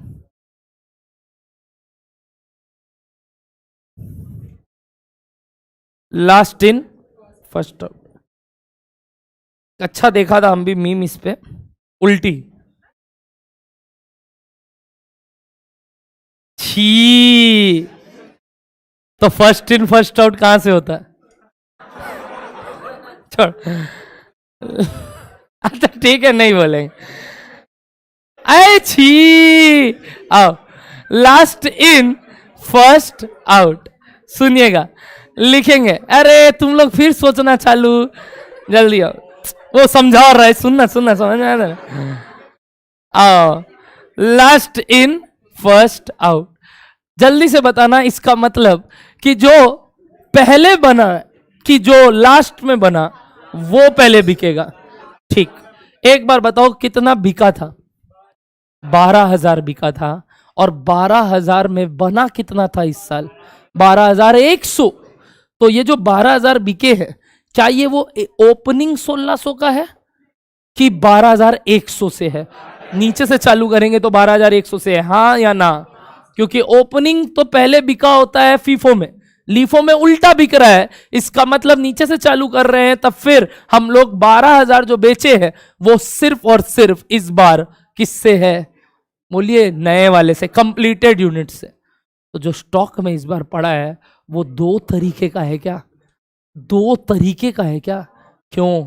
1700 में 100 इस बार वाला है और 1600 लास्ट ईयर वाला है। टेक्निकल हो गया भाई ये तो ज्यादा, मतलब फीफो तो ज्यादा इजी था इससे, और लीफो टेक्निकल है, इसीलिए अप्लाई भी नहीं करते और ना तरीका सही है करना, ना तरीका सही है करना, क्योंकि ये कई इंडस्ट्री फॉलो नहीं करते और ना ये वाजिद है होना।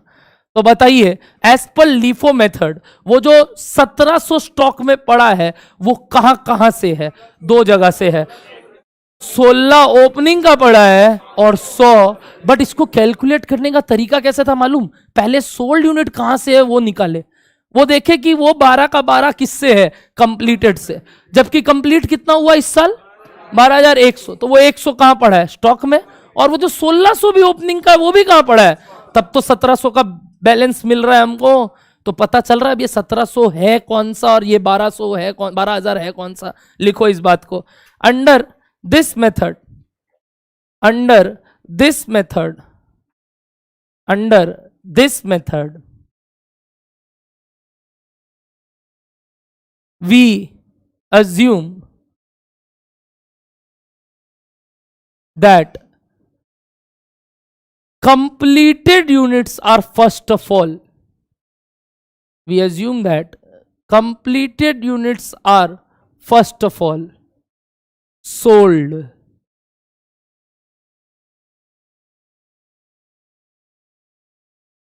first of all sold.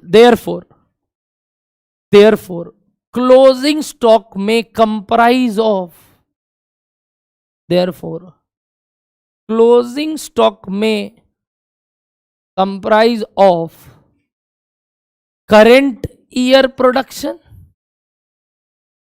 as well as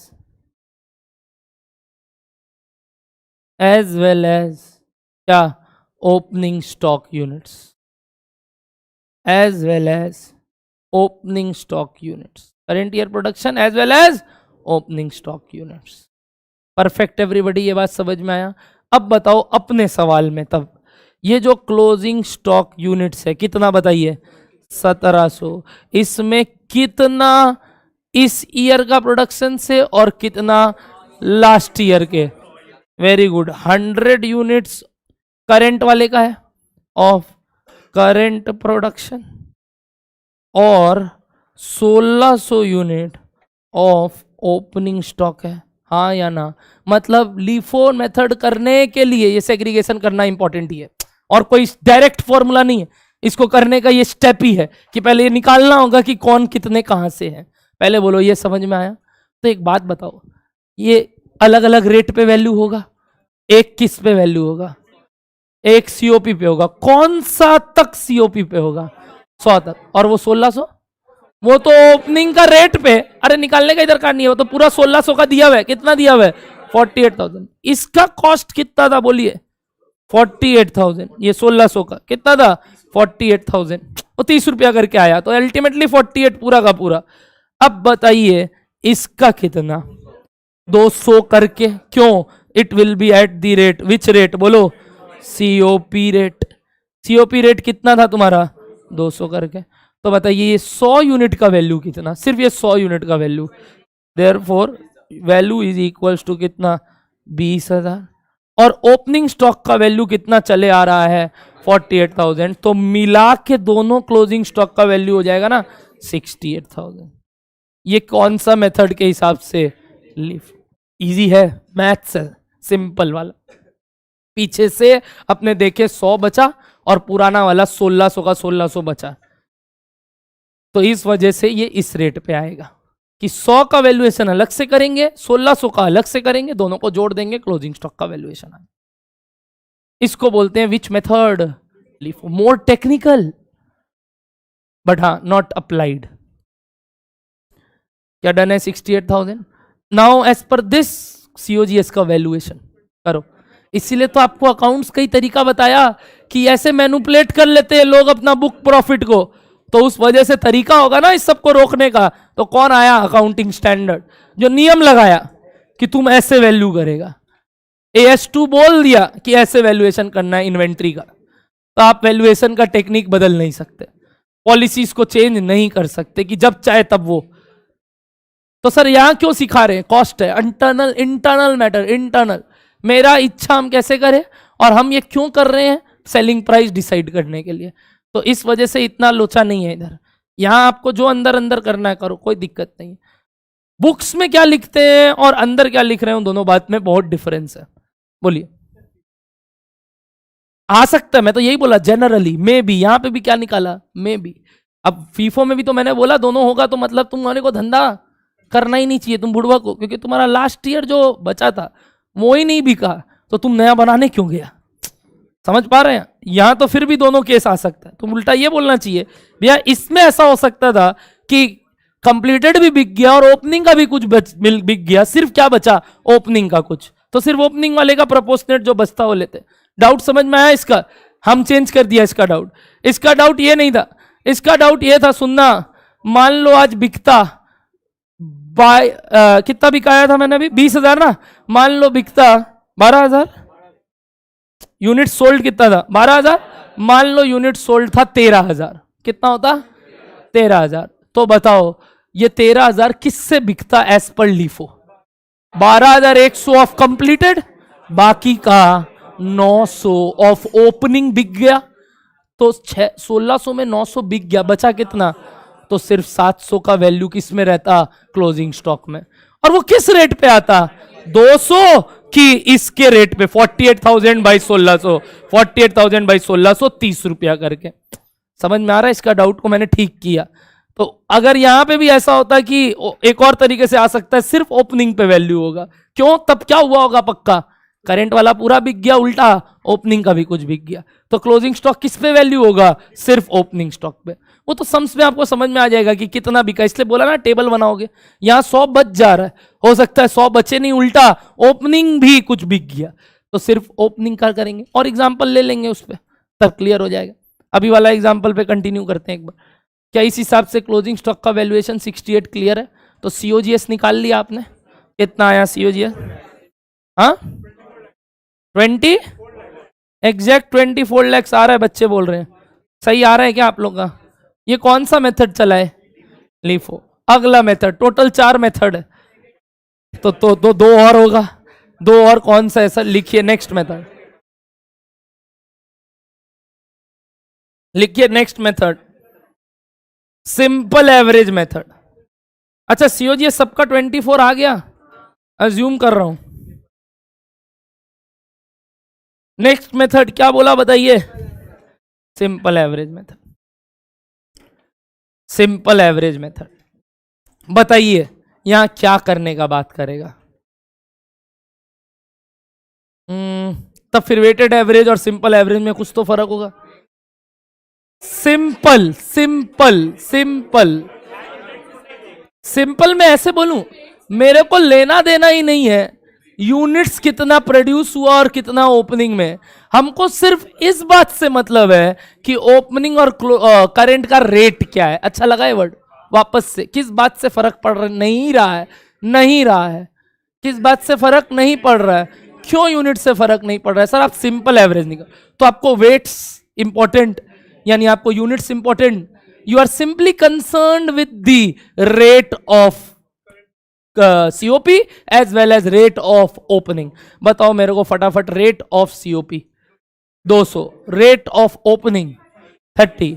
क्या इसमें अलग अलग यूनिट्स थे? बट क्या वो सिंपल एवरेज कंसिडर करेगा? तो वो कैसे निकालेगा? Simple rate 200 plus 30 divided by 2, simple. इसी को तो सिंपल बोलते हैं।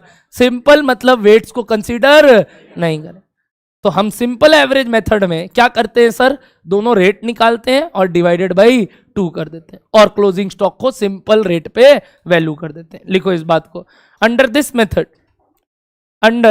this method, we would calculate, under this method we would calculate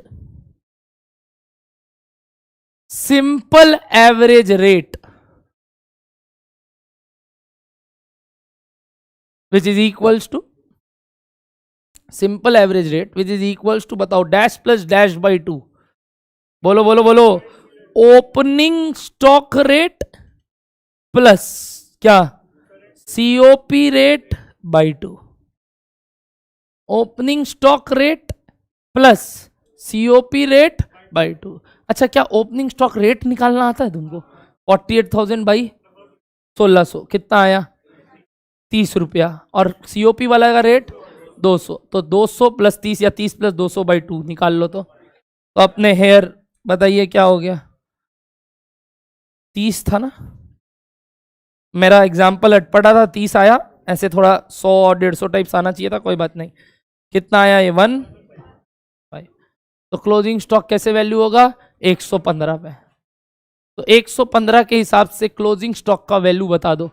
therefore closing stock in rupees, बताओ formula closing stock units into simple average rate, closing stock in units into simple है, ये rate पे value होगा। तो यानी 115 के हिसाब से वो जो स्टॉक में 1700 बचा है उसका रेट है। तो बताओ closing stock in rupees is closing stock in units into ये सिंपल एवरेज रेट। बताओ कितना आया?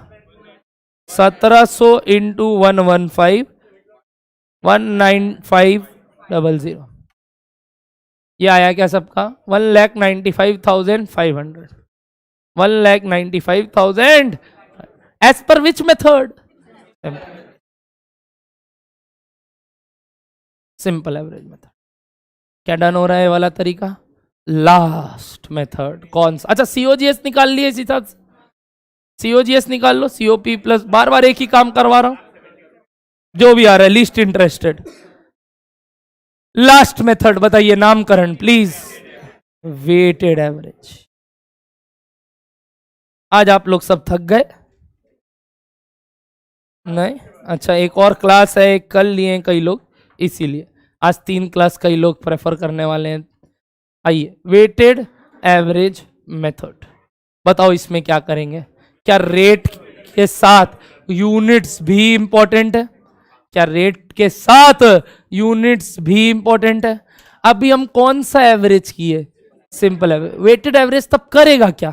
सोचो ना, वेटेड एवरेज करेगा क्या? ओपनिंग का जो रेट है उसके लिए वेट्स क्या लोगे? ओपनिंग का यूनिट्स क्या लेंगे? ओपनिंग का यूनिट्स। और सीओपी का रेट के लिए क्या वेट्स लोगे? बोलो ना, सीओपी का यूनिट्स यानी कंप्लीटेड यूनिट्स।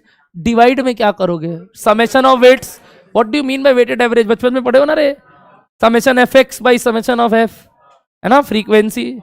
काम नहीं आया दोबारा,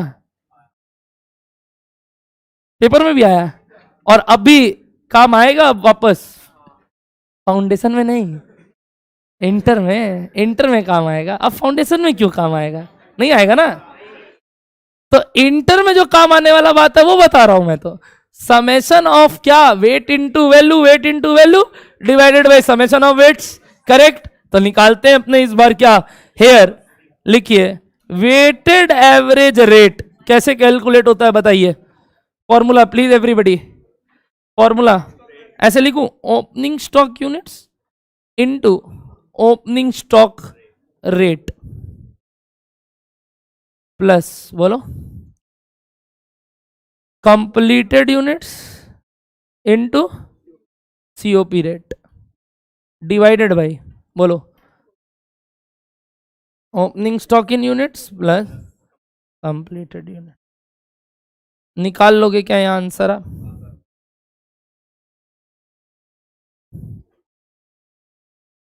आप ठीक है, डेसिमल में आएगा, हो ही सकता है। Opening stock units into CO opening stock rate plus completed units into COP rate divided by opening stock units plus completed units. समझे? तो weight into rate divide by summation of weights.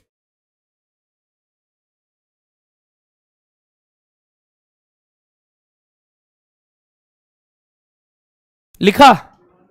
मजेदार बात बताऊं, एक शॉर्टकट होता है और weighted average is easier than any other methods. Sir ये इजी है, ये आपको दिख गलत रहा है, मैंने पहले गलत दिखाया। देखो सबसे इजीएस्ट तरीका सोचने का, एक बात बताओ, अल्टीमेटली किस पे वैल्यू करना है क्लोजिंग स्टॉक को? किस पे वैल्यू करना है? दोनों पे। किस दोनों पे? ओपनिंग और सीओपी मिला के। एक बार जाओ तो ऊपर स्टेटमेंट में, प्लीज एवरीबॉडी एक बार नजरिया चेंज करो आज सम्स पढ़ने का। प्लीज मेरे को बताइए ऊपर वाले सम्स में, प्लीज इधर आइए और बताइए सीओपी यूनिट्स कितना? 12,100। ओपनिंग स्टॉक यूनिट्स कितना? ये 12,100 का क्या कॉस्ट है? बोलो ना। 24 लाख। ये 1,600 का क्या कॉस्ट है? तो टोटल कॉस्ट बता सकते हो? टोटल कॉस्ट, टोटल कॉस्ट बता सकते हो कैसे? 24,20,000 प्लस 48,000 करो, 24,60,000। This cost is for how many units? This cost is for how many units? 12,100 और ये 1,600 दोनों का है, तो ये तो टोटल कितना होता है? करो 12,100 प्लस 1,600, 13,000। क्या ये इसके लिए है? तो बताओ, तो बताओ स्टॉक में कितना यूनिट्स पड़ा है? स्टॉक में कितना यूनिट्स पड़ा है? 1,700 के लिए कितना? 1,700 के लिए कितना?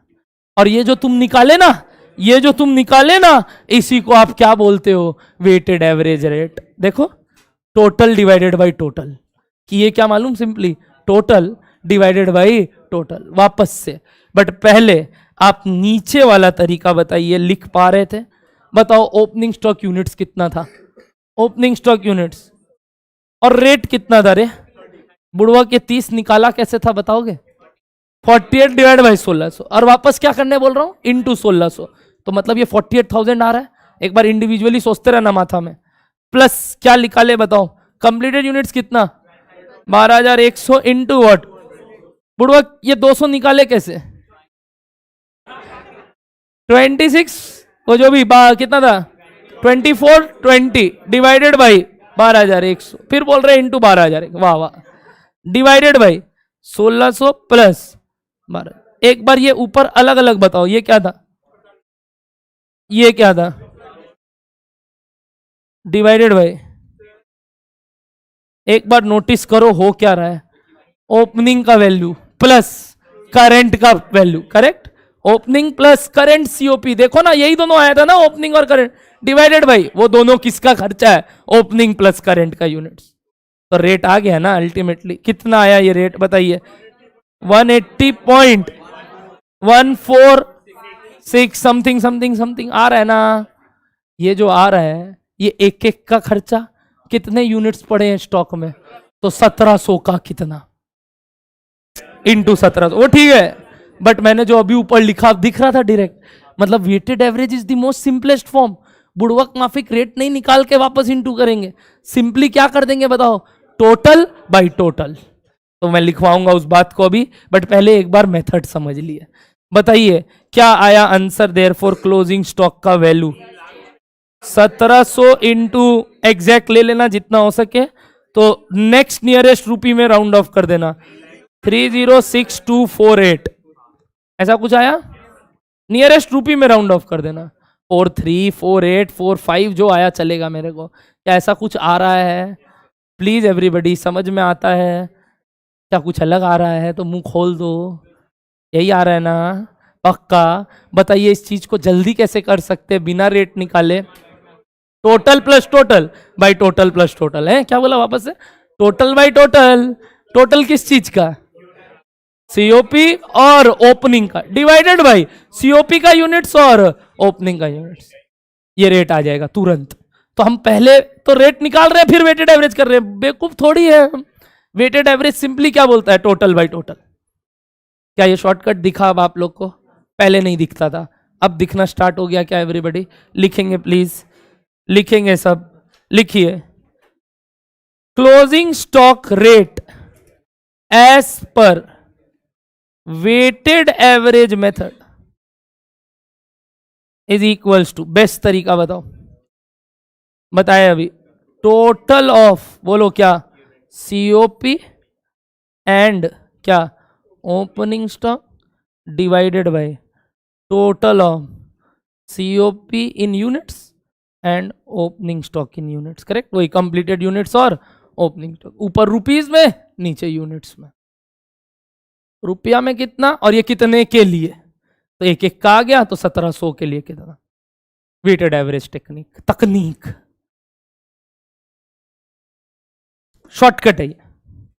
सिर्फ वो दोनों का टोटल डिवाइडेड बाय दोनों का टोटल रेट आ जाएगा। Weighted average is the most simplest.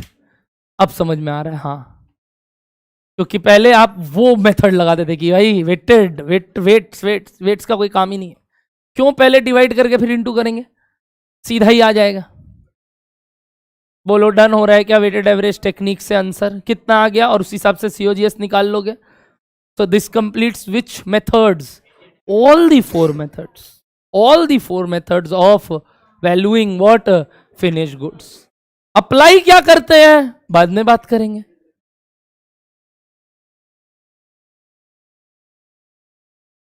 हाँ किए हो, किए हो, डायरेक्ट कैलकुलेट नहीं किया, कुछ शो ऑफ मतलब शो करके किए हो। बोलो डन है, परफेक्ट। चलो आज यहीं तक रखते हैं, टाटा बाय बाय।